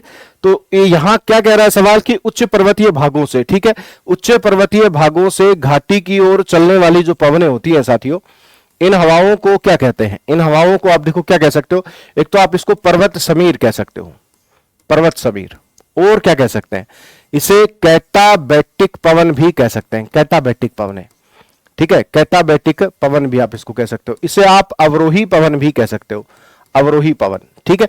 तो अब इन तीनों में से कोई भी नाम आपको मिल जाए, अवरोही पवन का नाम मिले, कैटाबैटिक पवन का नाम मिले, या फिर आपको पर्वत समीर का नाम मिले, तो ये जो पवन है वो मौसमी पवनों के समान होती है ना। मौसम में परिवर्तन के साथ ही अपनी दिशा में परिवर्तन कर लेती हैं। उनको हम जैसे सागर समीर, स्थल समीर हम लोग पढ़ते हैं, उसी प्रकार से पर्वत समीर और घाटी समीर रहेगा, ठीक है। तो यहां पर आपके इस सवाल का जो जवाब है कि पर्वतीय भागों से घाटी की ओर चलने वाली जो हवाएं होती है उनको क्या कहते हैं, उनको अवरोही पवन के नाम से साथियों जाना जाता है, ठीक है। इसके विपरीत अगर मैं ये कहता कि हवाएं अगर घाटी से किसकी ओर जाएं, पर्वतीय क्षेत्रों की ओर चलती हैं, ठीक है, घाटी से किसकी ओर जाएं, पर्वतीय क्षेत्रों की ओर, तो इन पवनों को फिर क्या कहते हैं, इनको कहते हैं घाटी समीर। जो घाटी से पर्वतीय क्षेत्र की ओर जाती हैं इनको एडियाबैटिक पवन भी कहा जाता है। क्या कहते हैं, एडियाबैटिक पवन, ठीक है। और इनको क्या कहते हैं, इनको आरोही पवन भी साथियों कहा जाता है, ठीक है।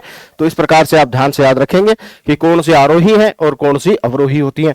कैटाबैटिक, एडियाबैटिक क्या होती है, पर्वत समीर, घाटी समीर क्या होती है, ठीक है। सिंपल सा है, बाकी खास उसमें कुछ है नहीं। चलो आगे बढ़ते हैं अगले सवाल की ओर। नेक्स्ट जो क्वेश्चन था विद्यार्थियों आपका, उस पर आते हैं। तो अगला सवाल देखो क्या है कि अश्व अक्षांशों के क्षेत्र में शांत वायुमंडलीय दशा के विस्तार का कारण क्या है, ठीक है। शांत वायुमंडलीय, यहां पर एक शब्द विद्यार्थियों रह गया है, शांत वायुमंडलीय दशा के विस्तार का कारण क्या है। मतलब ये कहना चाहता है भाई 30 से 35 डिग्री अक्षांश का जो क्षेत्र होता है, क्योंकि अश्व अक्षांश जो है साथियों, इसका विस्तार कितने डिग्री अक्षांशों के मध्य होता है, तो हम कहेंगे सर इसका विस्तार तो 30 से 35 डिग्री अक्षांशों के मध्य दोनों गोलार्धों में होता है, उत्तरी और दक्षिणी दोनों गोलार्धों के अंदर, नॉर्थ एंड साउथ दोनों में इसका विस्तार जो है वो अपने को मिलता है, देखने को मिलता है। अब यहां अगर हमने एक डायग्राम में भी बनाया था, उस डायग्राम पर चलते हैं। देखो ये वाला डायग्राम है। अब यहां पर आप देखो 35 डिग्री लिखा हुआ है, यहां पर ये 35 डिग्री है, 23.5 से 35 डिग्री, जो कि उपोष्ण उच्च वायुदाब पेटी का क्षेत्र है, ठीक है।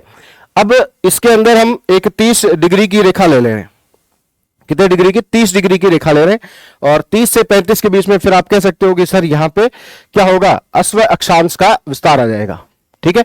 तो ये लो साथियों, ये 30 से 35 का क्षेत्र हो गया, और इस 30 से 35 के क्षेत्र के अंतर्गत आपको किसका विस्तार मिलेगा, अश्व अक्षांश का विस्तार जो है साथियों वो देखने को मिलेगा, ठीक। तो इस अश्व अक्षांश के क्षेत्र में ऐसा क्या होता है कि सवाल क्या है आपका, अश्व अक्षांश को लेकर देखो कि अश्व अक्षांश के क्षेत्र में शांत वायुमंडलीय दशाएं पाई जाती है, उसका क्या कारण है। तो उसके लिए आप दो चीजें कह सकते हो, एक तो आप कह सकते हो सर पृथ्वी की घूर्णन गति या परिभ्रमण गति, दूसरा आप कह सकते हो सर हवाओं का अवतलन, जो पृथ्वी की घूर्णन गति का परिणाम होता है। कैसे, देखो तो डायग्राम पर आते हैं एक बार, वहां से आप इसको आराम से और भी इजी वे में समझ पाओगे। देखो, विषुवतरेखीय निम्नवायुदाब पेटी की जो हवाएं होती है साथियों, वो संवहनीय पवनों के रूप में चलती हैं, और संवहनीय पवनें होने के कारण वहां शांत वायुमंडलीय दशाओं का निर्माण भी हो जाता है। विषुवतरेखीय निम्नवायुदाब पेटी के क्षेत्र में 0 से 5 डिग्री अक्षांश के क्षेत्र में, जिसको आप लोग डोल्ड्रम क्षेत्र, शांत क्षेत्र या ए रीजन ऑफ काल्म के नाम से जानते हैं। ठीक है, अब होता क्या है कि विषुवतरेखीय निम्नवायुदाब पेटी की जो हवाएं होती है साथियों, वो संवहनीय पवनों का रूप धारण कर ऊपरी वायुमंडल के अंदर गति कर जाती हैं। ठीक है, और ऊपरी वायुमंडल में 2 से 4 किलोमीटर की ऊंचाई पर जाने के बाद ये हवाएं जेट पवनों का रूप ले लेती हैं। किसका रूप ले लेंगी? जेट पवनों का। और जेट पवनों का रूप लेकर दोनों गोलार्धों में चलना शुरू कर देती हैं। फिर ये जेट पवनें 30 से 35 डिग्री अक्षांशों के क्षेत्र में धरातल की ओर अवतलित होना शुरू कर देती है, मतलब नीचे उतरना शुरू कर देती हैं। और नीचे उतरने के कारण यहां पर क्षैतिज पवनों का अभाव हो जाता है। 30 से 35 डिग्री अक्षांश के क्षेत्र में क्षैतिज पवनें नहीं चलती हैं, हवाओं का अवतलन होता है, हवाएं ऊपर से नीचे की ओर आ रही हैं, और इस अवतलन के कारण यहां पर क्या हो जाता है? उच्च वायुदाब की पेटी का निर्माण हो जाता है 30 से 35 डिग्री अक्षांश के क्षेत्र में। और जो वायुमंडलीय दशाएं हैं वो कैसी हो जाती हैं? शांत हो जाती हैं। तो 30 से 35 डिग्री अक्षांश के क्षेत्र में, चाहे वो उत्तरी गोलार्ध में हो चाहे वो दक्षिणी गोलार्ध में हो, वहां पे शांत वायुमंडलीय दशाओं के निर्माण का कारण क्या होगा? तो आपको कह रहा है, दो चीजें आप कह सकते हो कि सर पृथ्वी की घूर्णन गति, और दूसरा आप कह सकते हो पृथ्वी की घूर्णन गति के परिणाम स्वरूप यहां पे हवाओं का अवतलन होता है, जिसके कारण यहां पर शांत वायुमंडलीय दशाओं का निर्माण होता है। आप लोगों ने पढ़ा होगा कि मध्य युग के अंदर जो पाल युक्त नौकाएं चला करती थी, व्यापारियों के द्वारा घोड़ों को साथ लेकर व्यापार किया जाता था, तो होता क्या था कि यहां 30 से 35 डिग्री अक्षांश के क्षेत्र में आने के बाद यहां के शांत वायुमंडलीय दशाओं के कारण उन व्यापारियों को बड़ी समस्या या दिक्कत हुआ करती, जिसके कारण वो लोग घोड़ों को रस्सियां बांधकर समुद्र में डाल दिया करते थे, मरने के लिए नहीं। क्या था कि पानी के अंदर घर्षण जो है वो कम होता है। कुएं के अंदर पानी जरूर भरा होगा आपने बाल्टी या मटके की सहायता से, रस्सी की सहायता से, तो उसमें होता क्या है, जब तक वो बाल्टी पानी के अंदर डूबी हुई रहती है, हम उसको अगर खींचते हैं तो बल कम लगता है, ताकत कम लगती है। लेकिन जैसे ही वो पानी की सतह से ऊपर आ जाती है बाल्टी या मटका, तो फिर उसको खींचने में ताकत लगती है, बल लगता है।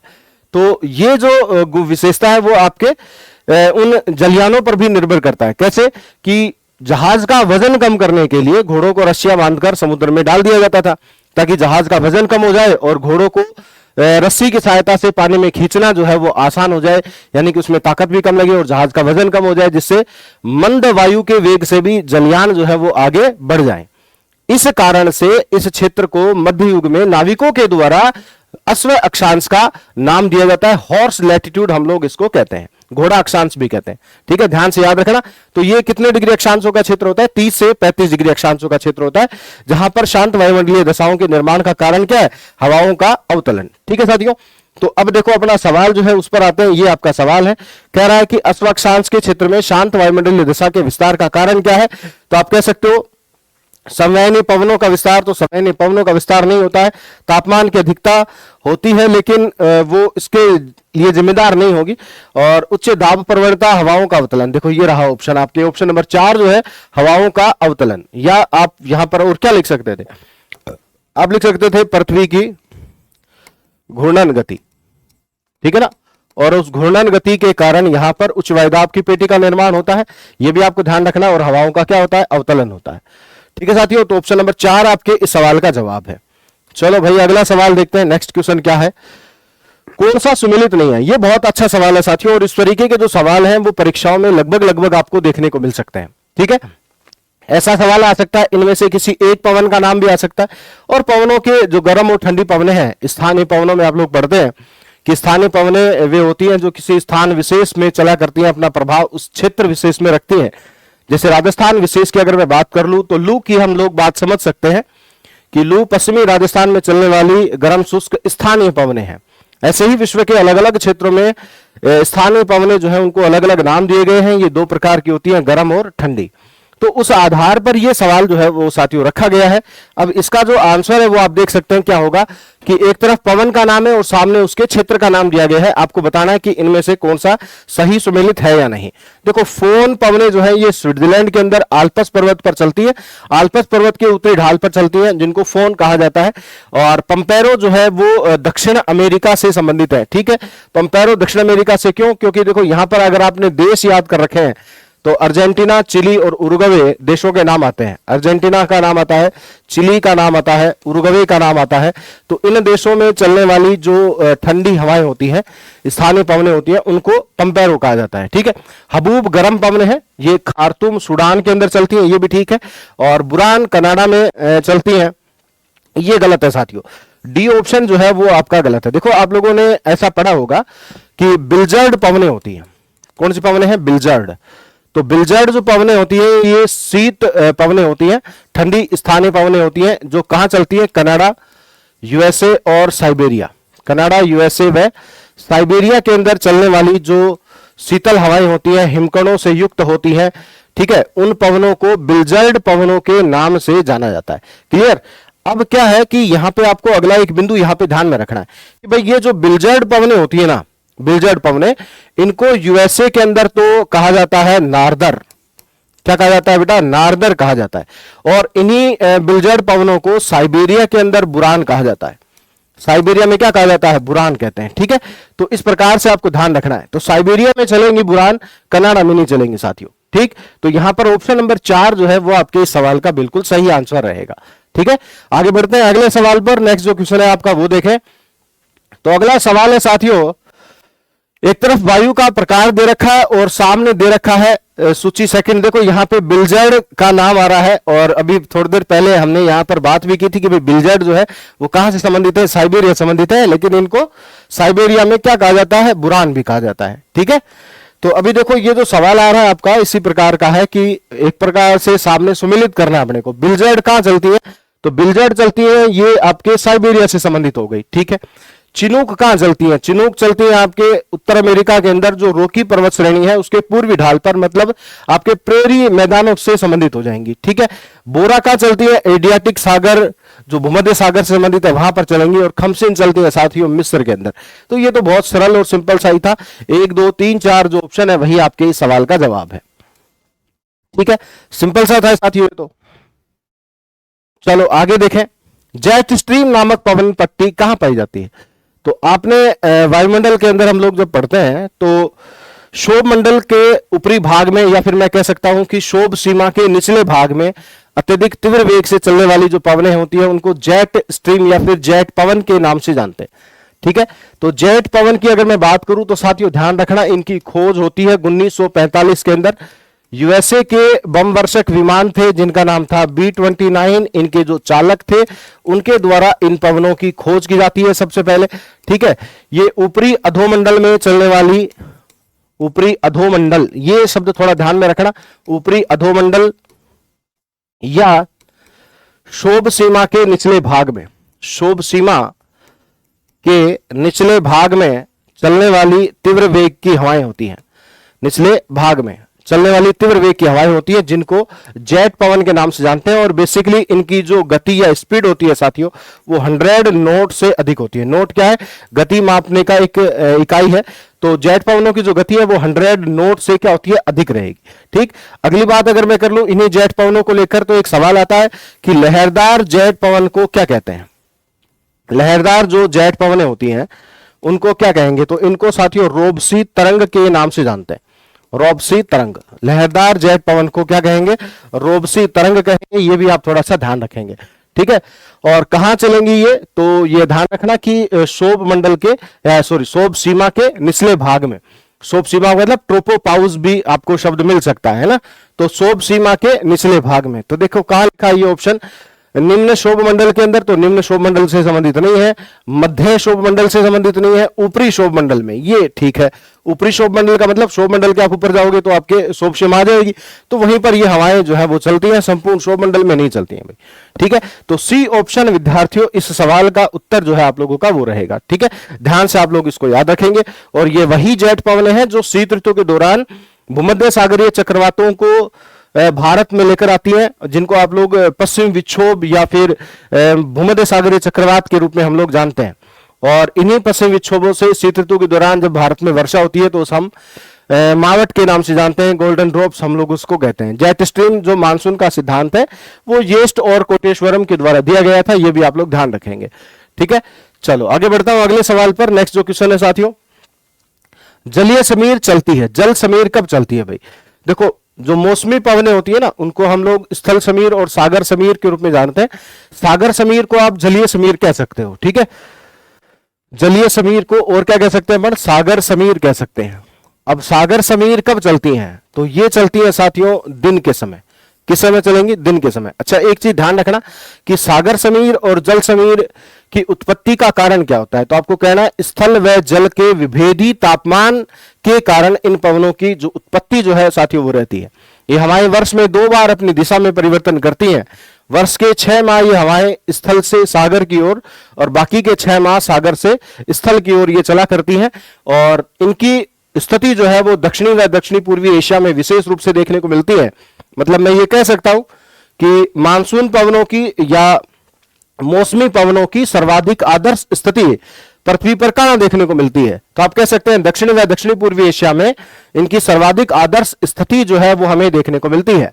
ये पवनें हेडली सेल के अंदर यानी कि आपके कर्क रेखा और मकर रेखा के मध्यवर्ती व्यापारिक पवनों के जो पेटी का क्षेत्र है वहां पर ये पवनें विशेष रूप से हमें देखने को मिलती हैं।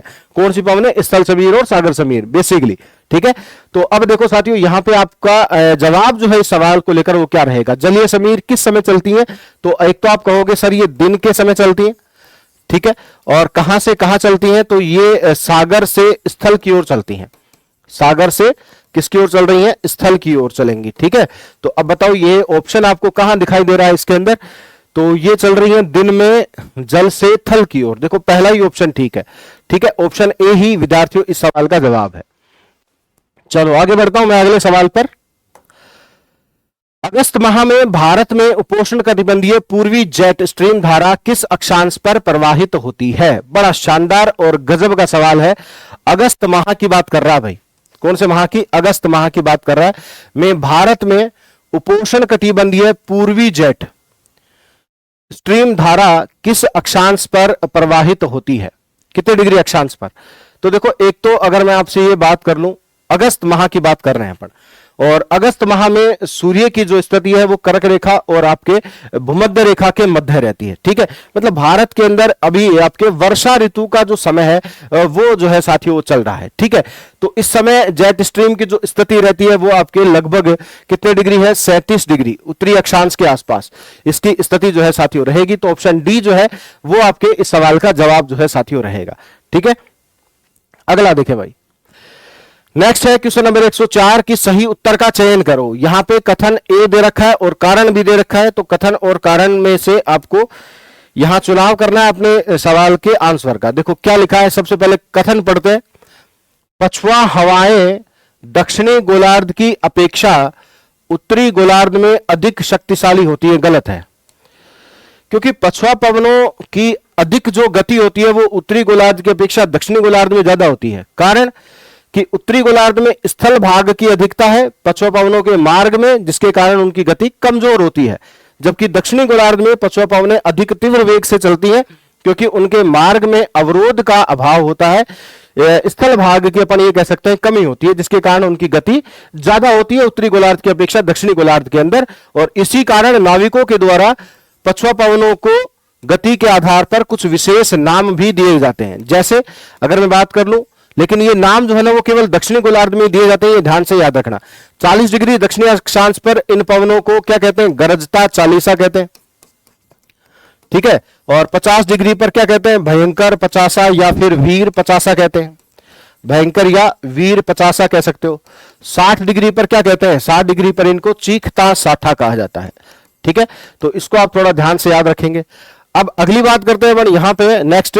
तो पहला तो गलत हो गया, मतलब कथन गलत है। और देखो आपके कहीं पर भी किसी भी ऑप्शन में ये नहीं लिखा हुआ कि ए गलत है, केवल एक ऑप्शन को छोड़कर डी वाला ऑप्शन। मतलब पहले कथन को पढ़ते ही आप लोग आंसर कर सकते हो, कारण पढ़ने की जरूरत ही नहीं है अपने को। फिर भी पढ़ो, देखो क्या लिखा है। उत्तरी गोलार्ध में दक्षिण की अपेक्षा अधिक स्थलीय क्षेत्र है। बिल्कुल ठीक है। उत्तरी गोलार्ध में स्थल भाग की क्या भाई अधिकता है, ठीक है ना, दक्षिणी गोलार्ध में स्थल भाग की कमी है, तो सही है। तो डी जो ऑप्शन है साथियों वो हमारे इस सवाल का जवाब रहेगा, ठीक है। चलो अगला क्वेश्चन देखें।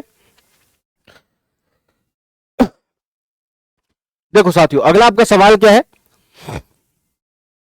उत्तर भारत के मैदानी भागों में चलने वाली नार्वेस्टर पवनें जो चाय की फसल हेतु लाभदायी होती है वर्ष के किस समय प्रवाहित होती हैं। देखो साथियों एक तो आपको ये ध्यान रखना है कि नार्वेस्टर जो पवनें हैं इनका संबंध होता है न्यूजीलैंड से। कहां से होता है, न्यूजीलैंड से होता है, ठीक है। और भारत के अंदर छोटा नागपुर पठारी प्रदेश जो है वहां पर भी ये पवनें जो है वो अपने को देखने को मिलती है। और छोटा नागपुर पठार पर चलने वाली जो ये हवाएं हैं उनको भी हम लोग नार्वेस्टर के नाम से जानते हैं। किस समय चलती हैं, अप्रैल से जून के मध्य, मतलब जो ग्रीष्म ऋतु का समय होता है उस समय की ये बात है। तो अप्रैल से जून के मध्य छोटा नागपुर के पठारी क्षेत्र में चलने वाली जो गर्म शुष्क हवाएं होती है उनको नार्वेस्टर कहते हैं। और ये जो पवनें होती है वो वर्षा कराने में सहायक होती है। कहां पर, पश्चिम बंगाल के अंदर, असम राज्य के अंदर, बिहार के क्षेत्र में इन पवनों से क्या होती है भाई, वर्षा होती है, ठीक। और चाय की फसल हेतु क्या होती है, ये वर्षा लाभदायी होती है, जिसको अपन क्या कहते हैं, चाय की वर्षा या फिर टी शावर, चाय की वर्षा या टी शावर या फिर बारदोली छेड़ा भी आप कहेंगे, ठीक है ना, टी शावर या बारदोली छेड़ा, जो मानसून पूर्व की वर्षा होती है, ठीक है। अब मानसून पूर्व की वर्षा के कई नाम है क्षेत्र के आधार पर, जैसे राजस्थान में दोंगड़ा कहते हैं, कर्नाटक और केरल में इसे आम्र वर्षा, ठीक, मैंगो शावर भी कहते हैं। कर्नाटक केरल में ही इसे फूलों की बौछार, चेरी ब्लॉसम कहा जाता है। पश्चिम बंगाल में काल बैसाखी कहा जाता है, ठीक। उसी प्रकार से आपको ध्यान रखना। तो यहां पे आंसर होगा ऑप्शन है अप्रैल से जून के मध्य।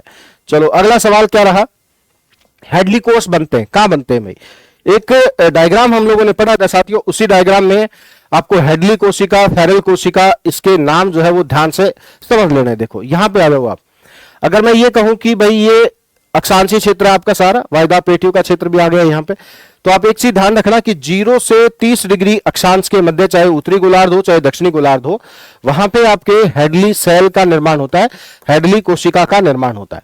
और 30 से 60 डिग्री जो पछुआ पवनों का क्षेत्र होता है वहां पे आपके फेरल कोशिका का निर्माण होता है, फेरल सेल हम उसको कहेंगे, ठीक है। और 60 से 90 डिग्री अक्षांश का जो क्षेत्र होता है उसे पोलर सेल कहते हैं, ध्रुवीय कोशिका साथियों इसको कहा जाता है, ठीक है। तो इस प्रकार से आपको ये तीन चीजें ध्यान रखनी है, हेडली, फेरल और पोलर। तो हेडली का विस्तार होता है 0 से 30 के मध्य, 30 से 60 के मध्य फेरल और 60 से 90 के मध्य पोलर सेल का विस्तार जो है साथियों वो हमें देखने को मिलता है, ठीक है। अब अपना जो सवाल है वो हम लोग देख लेते हैं, क्या कह रहा है ये, हेडली कोष बनते हैं, कहां पे बनते हैं भाई। तो हेडली कोष देखो भूमध्य रेखा ऑप्शन में दे रखा है, अयन रेखाओं पर लिखा है, भूमध्य रेखा व अयन रेखाओं के मध्य लिखा हुआ है और ध्रुवों पर लिखा है। सबसे पहली बात तो अयन रेखा जो है इसका मतलब आपको पता होना चाहिए कि अयन रेखा का मतलब क्या होता है। देखिए साथियों ये अपनी पृथ्वी है, ये भूमध्य रेखा इक्वेटर 0 डिग्री अक्षांश, और अगर आप 0 डिग्री अक्षांश के उत्तर में 23.5 डिग्री कर्क रेखा और 23.5 डिग्री दक्षिणी अक्षांश यानी कि मकर रेखा पर आते हैं, ठीक है, तो कर्क रेखा और मकर रेखा का जो क्षेत्र होता है ना बेटा, इसी को अयनवर्तीय अक्षांश कहते हैं। मतलब अयनवर्तीय अक्षांश में हम लोग दो रेखाओं के बारे में जानकारी लेते हैं, एक तो कर्क रेखा और दूसरी होती है आपके मकर रेखा। इन दोनों को सम्मिलित रूप से अयनवर्तीय अक्षांश के नाम से जानते हैं, ठीक है। इन दोनों के मध्य का जो क्षेत्र होता है उसी को आप लोग हेडली सेल या हेडली कोशिका के नाम से जानते हैं। तो ये हेडली सेल का विस्तार होता है कितने डिग्री अक्षांश के मध्य, 23.5 डिग्री दक्षिणी अक्षांश से 23.5 डिग्री उत्तरी अक्षांश। अच्छा देखो इसको आप लोग 30 डिग्री दक्षिण से और 30 डिग्री उत्तर भी कह सकते हो, ठीक है ना। तो ये थोड़ा सा आप लोग ध्यान से इसको समझ लेना, ऑप्शन पर डिपेंड करता है आंसर क्या रहेगा, ठीक है। तो यहाँ पे भूमध्य रेखा से लेकर अयन रेखाओं के मध्य, अयन रेखा का मतलब क्या होता है आपके कर्क रेखा और मकर रेखा, कर्क रेखा व मकर रेखा, ठीक है। तो ये थोड़ा ध्यान रखना बेटा। चलो तो उत्तर इस सवाल का क्या रहेगा, ऑप्शन नंबर सी हो जाएगा। नेक्स्ट देखें, उपध्रुवीय अक्षांशों के कम वायुदाब की पेटी का प्रमुख कारण क्या है। देखो उपध्रुवीय अक्षांश जो निम्न वायुदाब की पेटी होती है, तापमान और वायुदाब में हमेशा विपरीत संबंध होते हैं, हम लोग ये पढ़ते हैं। और जो उपध्रुवीय निम्न वायुदाब पेटी है उसका विस्तार होता है 45 डिग्री से लेकर आपके 60 डिग्री अक्षांशों के मध्य लगभग, ठीक है। तो वहां पे क्या है, तापमान कम होता है, कभी भी सूर्य की किरणें सीधी नहीं पड़ती, और तापमान कम है इसका मतलब वहां पर उच्च वायुदाब होना चाहिए। लेकिन 45 से 60 डिग्री अक्षांशों के मध्य उच्च वायुदाब का निर्माण नहीं हो पाता, उसका कारण क्या है कि वहां पे पृथ्वी की घूर्णन गति के कारण हवाओं का स्थानांतरण या फैलाव होता है, जिसके कारण से वहां पर निम्न वायुदाब की पेटी का निर्माण हो जाता है। तो वो पृथ्वी के घूर्णन का परिणाम होता है। वायुदाब की पेटी का प्रमुख कारण क्या है? तो वो क्या होगा भाई? पृथ्वी का घूर्णन होता है। तो यहां पे ऑप्शन सी जो है विद्यार्थियों, वो आपके इस सवाल का जवाब रहेगा। ठीक है, चलो अगला सवाल क्या है? देखो, निम्न क्षेत्रीय दाब कटिबंधों का सही अनुक्रम क्या है? मतलब आपको इन वायुदाब पेटियों का क्रम बताना है भाई। तो देखो, ये अपनी पृथ्वी है, वायुदाब की 7 पेटियां होती है। तो सबसे पहले मैं कहूंगा कि सबसे पहले जो वायुदाब पेटी आती है वो विषुवत रेखीय वायुदाब पेटी, फिर उपोष्ण, फिर उपध्रुवीय और फिर आ जाती है ध्रुवीय। तो ये वायुदाब पेटियों का क्रम ही तो बताना है अपने को। तो सबसे पहले आपने क्या नाम लिया? आपने कहा सबसे पहले आती है विषुवत रेखीय लो प्रेशर, फिर आती है उपोष्ण हाई प्रेशर, फिर आती है आपके उपध्रुवीय लो प्रेशर, उपध्रुवीय लो प्रेशर। ठीक है, और फिर आ जाती है ध्रुवीय उच्च वायुदाब पेटी या ध्रुवीय हाई प्रेशर। ठीक है, यही तो वायुदाब पेटी है, तो इनको क्रम से ही तो लिखना था। अब सबसे पहले देखो यहां पर 1 नंबर आएगा, तो 1 नंबर के बाद फिर 2 नंबर, फिर 3 नंबर और फिर 4 नंबर। तो ये सरल सा ही था, 1 2 3 4 आंसर खत्म। बहुत सिंपल सवाल था। आप लोगों ने इसको किस प्रकार से समझा यहाँ पर डिपेंड करता है। बाकी सवाल बहुत आसान था, ये अनुक्रम क्रम पूछा है इसने बस, और कुछ नहीं। चलो अगला, सुमेलित कीजिए। क्वेश्चन नंबर 109 कह रहा है कि इनको सुमेलित करें भाई। शांत मेखला का विस्तार कहां होता है? शांत मेखला किसको कहते हैं? विषुवत रेखीय वायुदाब पेटी के क्षेत्र में 0 से 5 डिग्री अक्षांशों के मध्य जो डोलड्रम क्षेत्र होता है, कौन सा क्षेत्र होता है? डोलड्रम क्षेत्र। ठीक है ना, उस डोलड्रम क्षेत्र को ही साथियों शांत मेखला के नाम से जानते हैं। ठीक है, क्योंकि यहां पर क्षैतिज पवनों का अभाव होता है, संवहनीय पवनों का विस्तार जो है वो देखने को मिलता है। इस कारण वहां का वातावरण जो है वो शांत रहता है। ठीक है, तो यहां पे आंसर क्या होगा? शांत मेखला के लिए विषुवतीय पछुआ पवन।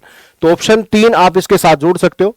और विक्षेप बल, जिसको हम लोग कोरियोलिस फोर्स भी कहते हैं, तो वो उत्पन्न होता है पृथ्वी की घूर्णन गति के कारण। विक्षेप बल पृथ्वी की घूर्णन गति से संबंधित है। ठीक है, तो पृथ्वी की घूर्णन गति का मतलब हो गया विक्षेप बल, कोरियोलिस बल। तो जी कोरियोलिस से संबंधित हो गया। उसके बाद गरजता चालीसा, तो ये गरजता चालीसा क्या होती है? पछुआ पवन होती है। दक्षिणी गोलार्ध में पछुआ पवनों को 40 डिग्री अक्षांश पर गरजता चालीसा कहते हैं। और हरमट्टान सहारा मरुस्थल के अंदर अफ्रीका महाद्वीप में पश्चिम से पूर्व की ओर चलने वाली गर्म शुष्क हवाएं होती हैं, जिनको अफ्रीका के पश्चिम में गिनी तट पर डॉक्टर पवन के नाम से जानते हैं, क्योंकि ये वहां पहुंचकर वहां के आर्द्रता युक्त जो वातावरण है उसे समाप्त करके वहां के वातावरण को मानव के लिए स्वास्थ्यप्रद बना देती हैं। इसलिए हरमट्टान पवनों को अफ्रीका के पश्चिम में गिनी तट पर डॉक्टर पवन के नाम से जाना जाता है। ऐसा आप लोग ध्यान रखेंगे इसमें।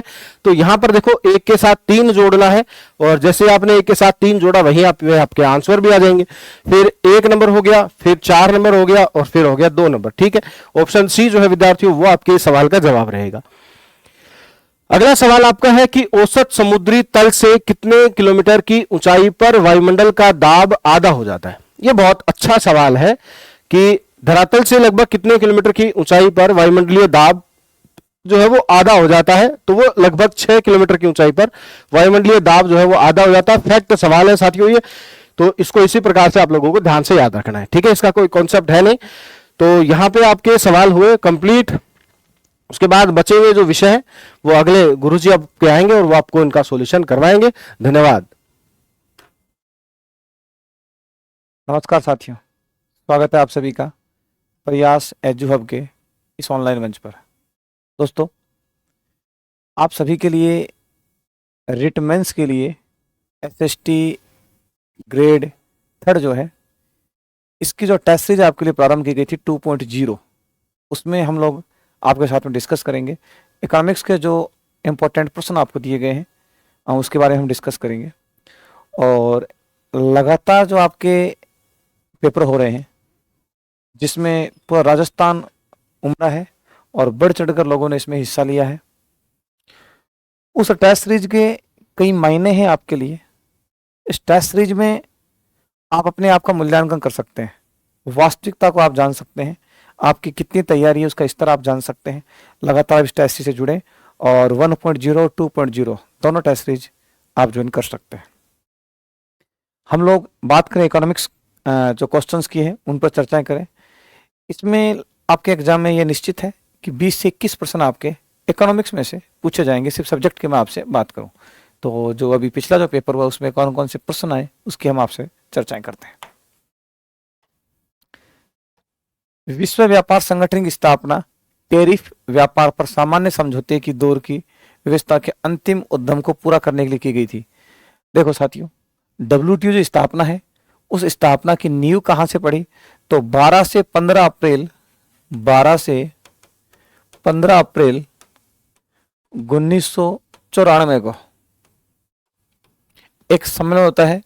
मोरक्को का एक शहर है मराकस, वहां पर एक सम्मेलन होता है और उस सम्मेलन के अंदर 15 अप्रैल 1994 को यह घोषणा की जाती है कि अब गेट के स्थान पर कौन सा संगठन बनाया जाएगा, डब्ल्यूटीओ संगठन का निर्माण होगा। इसमें पूछा गया है कि उसको पूरा करने के लिए कौन सी व्यवस्था थी। तो साथियों, गेट जो था, गेट मतलब कि डब्ल्यूटीओ से पहले कौन सा संगठन था, गेट। इस गेट के तत्वाधान में या गेट के अंडर कुल 8 राउंड हुए, जिसमें अंतिम जो राउंड था उरुग्वे राउंड, जो कि सबसे लंबा राउंड भी था, जिसको 8वां राउंड हम कहते हैं। तो उरुग्वे जो राउंड था उस समय यह व्यवस्था की गई थी कि टैरिफ और मतलब कि जो व्यापार प्रशुल्कों पर जो सामान्य समझौता था इसके तहत व्यवस्था की गई थी कि कोई भी जब व्यापार किया जाए आपस में देशों में तो उसके अंदर क्या किया जाए, प्रशुल्कों को कम किया जाए। तो ये किसके तहत की गई थी, अंतिम उद्यम कब किया गया था, तो उरुग्वे राउंड के तहत, जो कि गेट का कौन सा राउंड था, 8वां राउंड था तथा ये सबसे लंबा राउंड भी इसे कहा जाता है। हाँ जी, अगले प्रश्न की ओर हम चलें आपके साथ में। विश्व व्यापार संगठन का मुख्य उद्देश्य क्या है साथियों, देशों के बीच भुगतान स्थिति में सुधार लाना, पर्यावरण की रक्षा करना। ये भी नहीं हो सकता, ये भी नहीं हो सकता, क्योंकि भुगतान सब देश अपने अपने हिसाब से अलग अलग तरीके से करते हैं। मुक्त व्यापार के सिद्धांत को सेवा और कृषि तक भी विस्तारित करना। इसका सही जवाब यही रहेगा कि जब लगातार बिना किसी बाधा के निर्बाध गति से जब कोई भी देश आपस में व्यापार करते हैं तो उसको औद्योगिक के साथ साथ में उसे हम सेवा और कृषि क्षेत्र तक भी क्या करें, इसे विस्तारित कर सके। तो इसका सही जवाब सी रहने वाला है।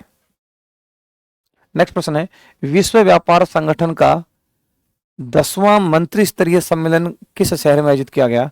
तो साथियों, इसका जो 10वां जो सम्मेलन था वो नैरोबी में था और 15 से 19 दिसंबर 2015 को इस सम्मेलन का आयोजन किया गया था। और ये कहाँ पर है, नैरोबी में। कहाँ है साथियों, नैरोबी में। चलिएगा, निम्नलिखित में से कौन सा विश्व व्यापार संगठन से संबंधित नहीं है। विश्व निपटान निकाय बिल्कुल संबंधित है, माल व्यापार भी है, वस्तु व्यापार भी है, कौन सा नहीं है, विनिमय दर प्रबंधन निकाय।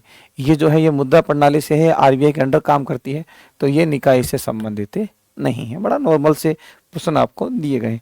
अगला प्रश्न है, डब्ल्यूटीओ व्यवस्था में कृषि अनुदान जो अंतर्राष्ट्रीय व्यापार में न्यूनतम विकृति उत्पन्न करते हैं निम्न में से किस श्रेणी में सम्मिलित किया जाता है। तो साथियों, ग्रीन बॉक्स।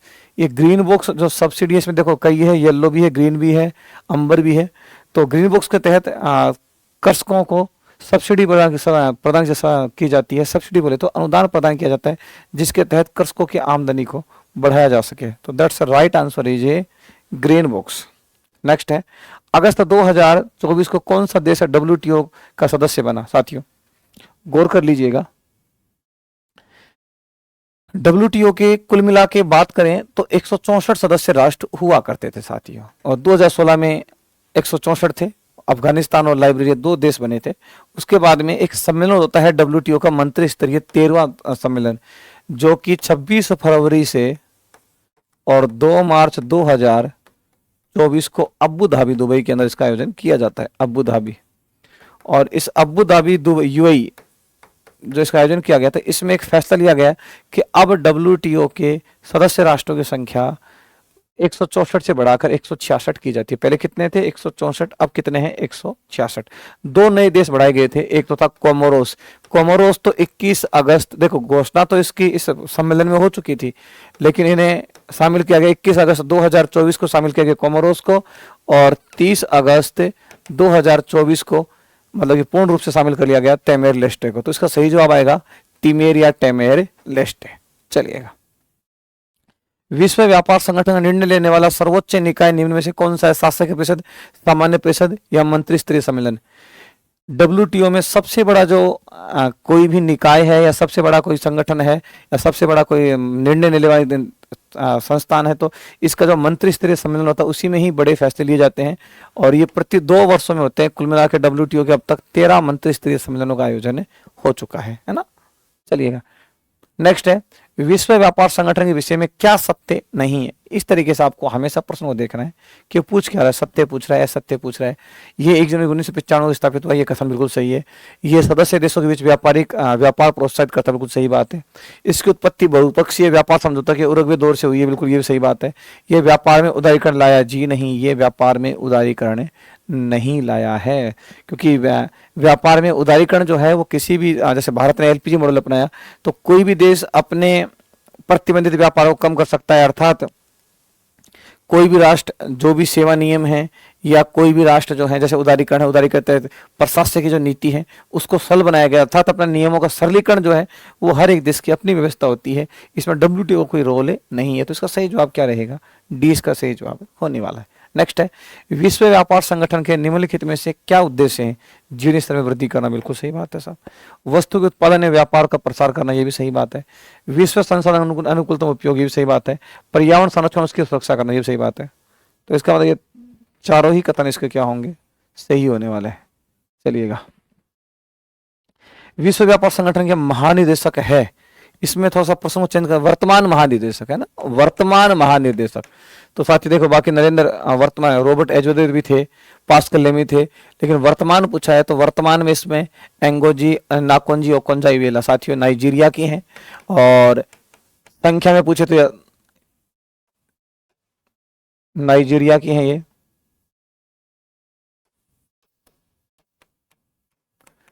और वैसे पूछे तो ये 7वें क्रम की है, कौन से नंबर के, और महिलाओं में पूछे तो 1st नंबर की है, जबकि वैसे ऑल ओवर बात करते हैं इसका 9वें नंबर की है। देखो, महिलाओं में पहले नंबर की है, व्यक्ति में 7वें नंबर की है, और कार्यकाल में पूछे तो 9वें नंबर की है। लेकिन अभी 10वें क्रम की भी यही अध्यक्ष बनी है, मतलब महानिदेशक बनी है।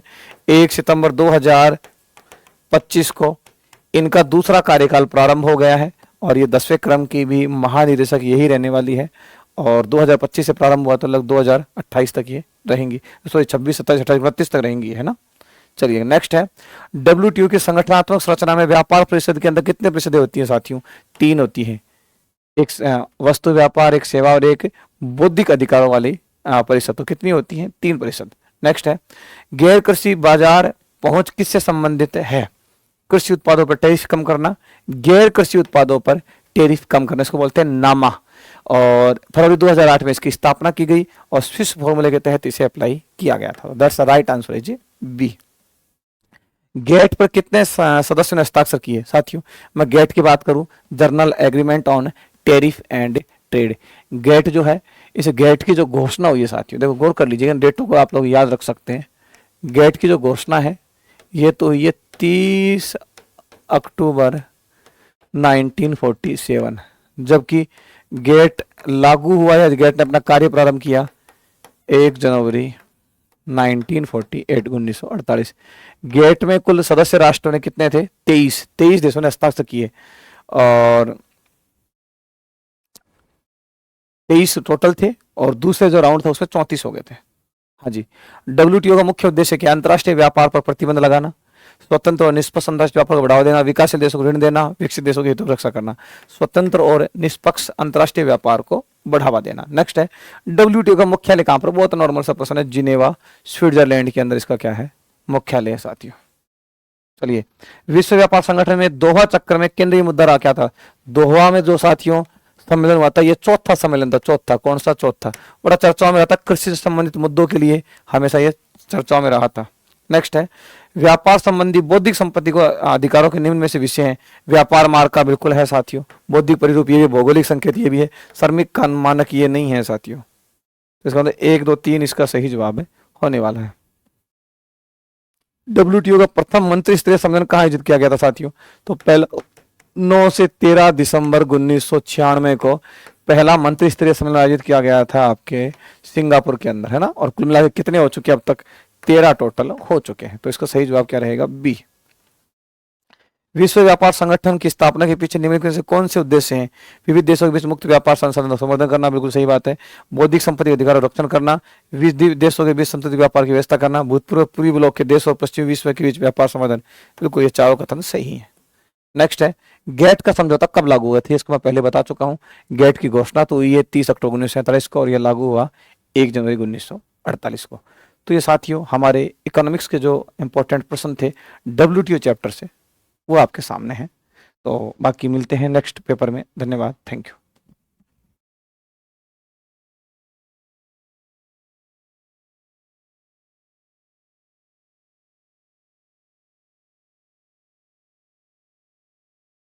राधे राधे सभी को। देखिए इतिहास के क्वेश्चनों की हम बात करें, क्वेश्चन नंबर शुरू से ही देखते हैं क्योंकि बीच बीच में क्वेश्चन दिए हुए हैं।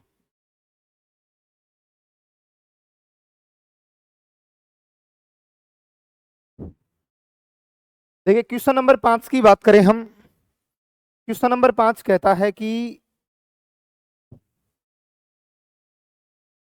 सुमेलित करना है, जैसलमेर प्रजामंडल की स्थापना ये मीठालाल व्यास के द्वारा की गई, बांसवाड़ा की स्थापना भूपेंद्र नाथ त्रिवेदी के द्वारा की गई और अलवर की स्थापना कुंज बिहारी मोदी और पंडित हरि नारायण शर्मा, पंडित हरि नारायण शर्मा, कुंज बिहारी मोदी दोनों का संबंध रहा है अलवर से और शाहपुरा की रमेश चंद ओझा के द्वारा। तो देखिए ऑप्शन नंबर हो जाएगा 1 3 4 2, ऑप्शन नंबर बी सी हो जाएगा। अगले क्वेश्चन की हम बात करें, क्वेश्चन नंबर 8 देखिए, प्रजामंडल आंदोलन पंडित नैनूराम शर्मा, कोटा से संबंध है पंडित नैनूराम शर्मा का और बूंदी से संबंधित है कांतिलाल का, जबकि चुन्नीलाल शर्मा नहीं है। तो ऑप्शन बी हो जाएगा इसमें आंसर अपना।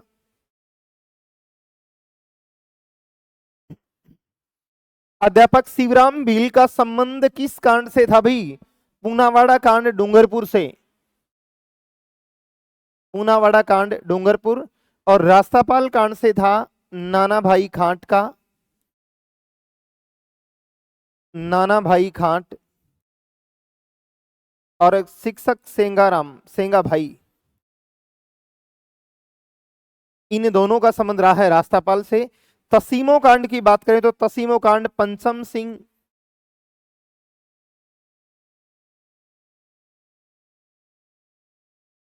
और छत्तर सिंह, और कांगड़ कांड ये 1946 बीकानेर से संबंध है।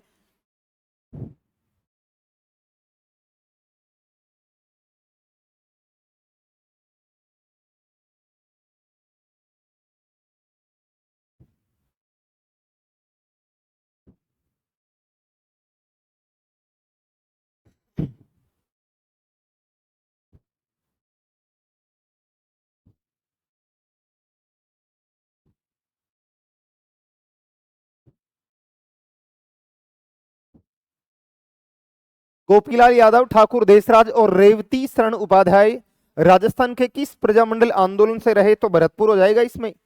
भरतपुर प्रजामंडल से संबंध रहा था तीनों का।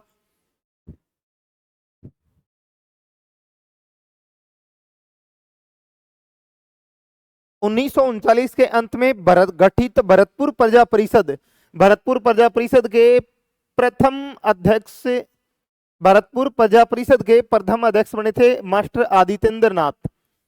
आदित्येंद्र, ऑप्शन डी हो जाएगा। और अगले क्वेश्चन की बात करें हम तो क्वेश्चन देखिए 1939 में भरतपुर प्रजा परिषद हो गया और 1942 एस सुधालकर प्रतिवेदन किस रियासत से है? तो जोधपुर रियासत से हो जाएगा भी।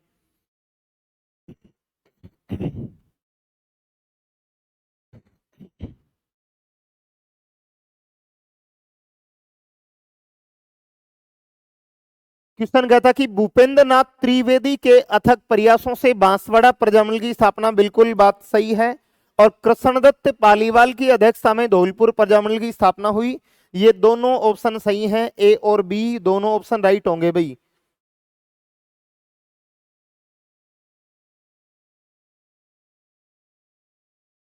कन्हैयालाल मित्तल, मांगीलाल भव्य, मकबूल आलम। झालावाड़ प्रजामंडल से संबंध था इन तीनों का। झालावाड़ प्रजामंडल से संबंधित है कन्हैयालाल मित्तल का, मांगीलाल भव्य का और मकबूल आलम, तीनों का संबंध रहा है किससे? झालावाड़ से।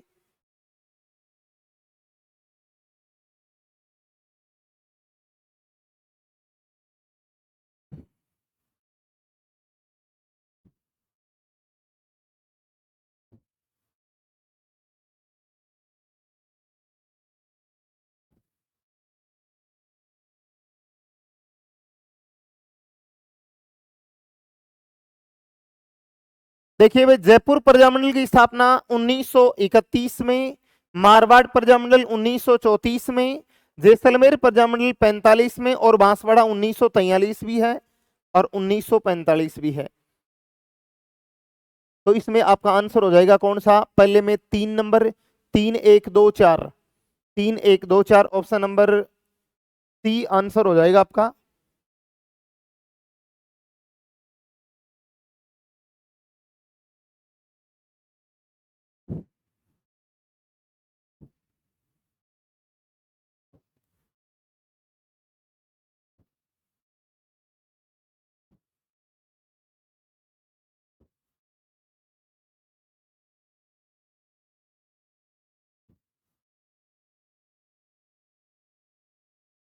और शायद अपने क्वेश्चन इतने ही थे प्रजामंडल आंदोलन के, बाकी कोई क्वेश्चन नहीं है, अपने इतने ही क्वेश्चन थे।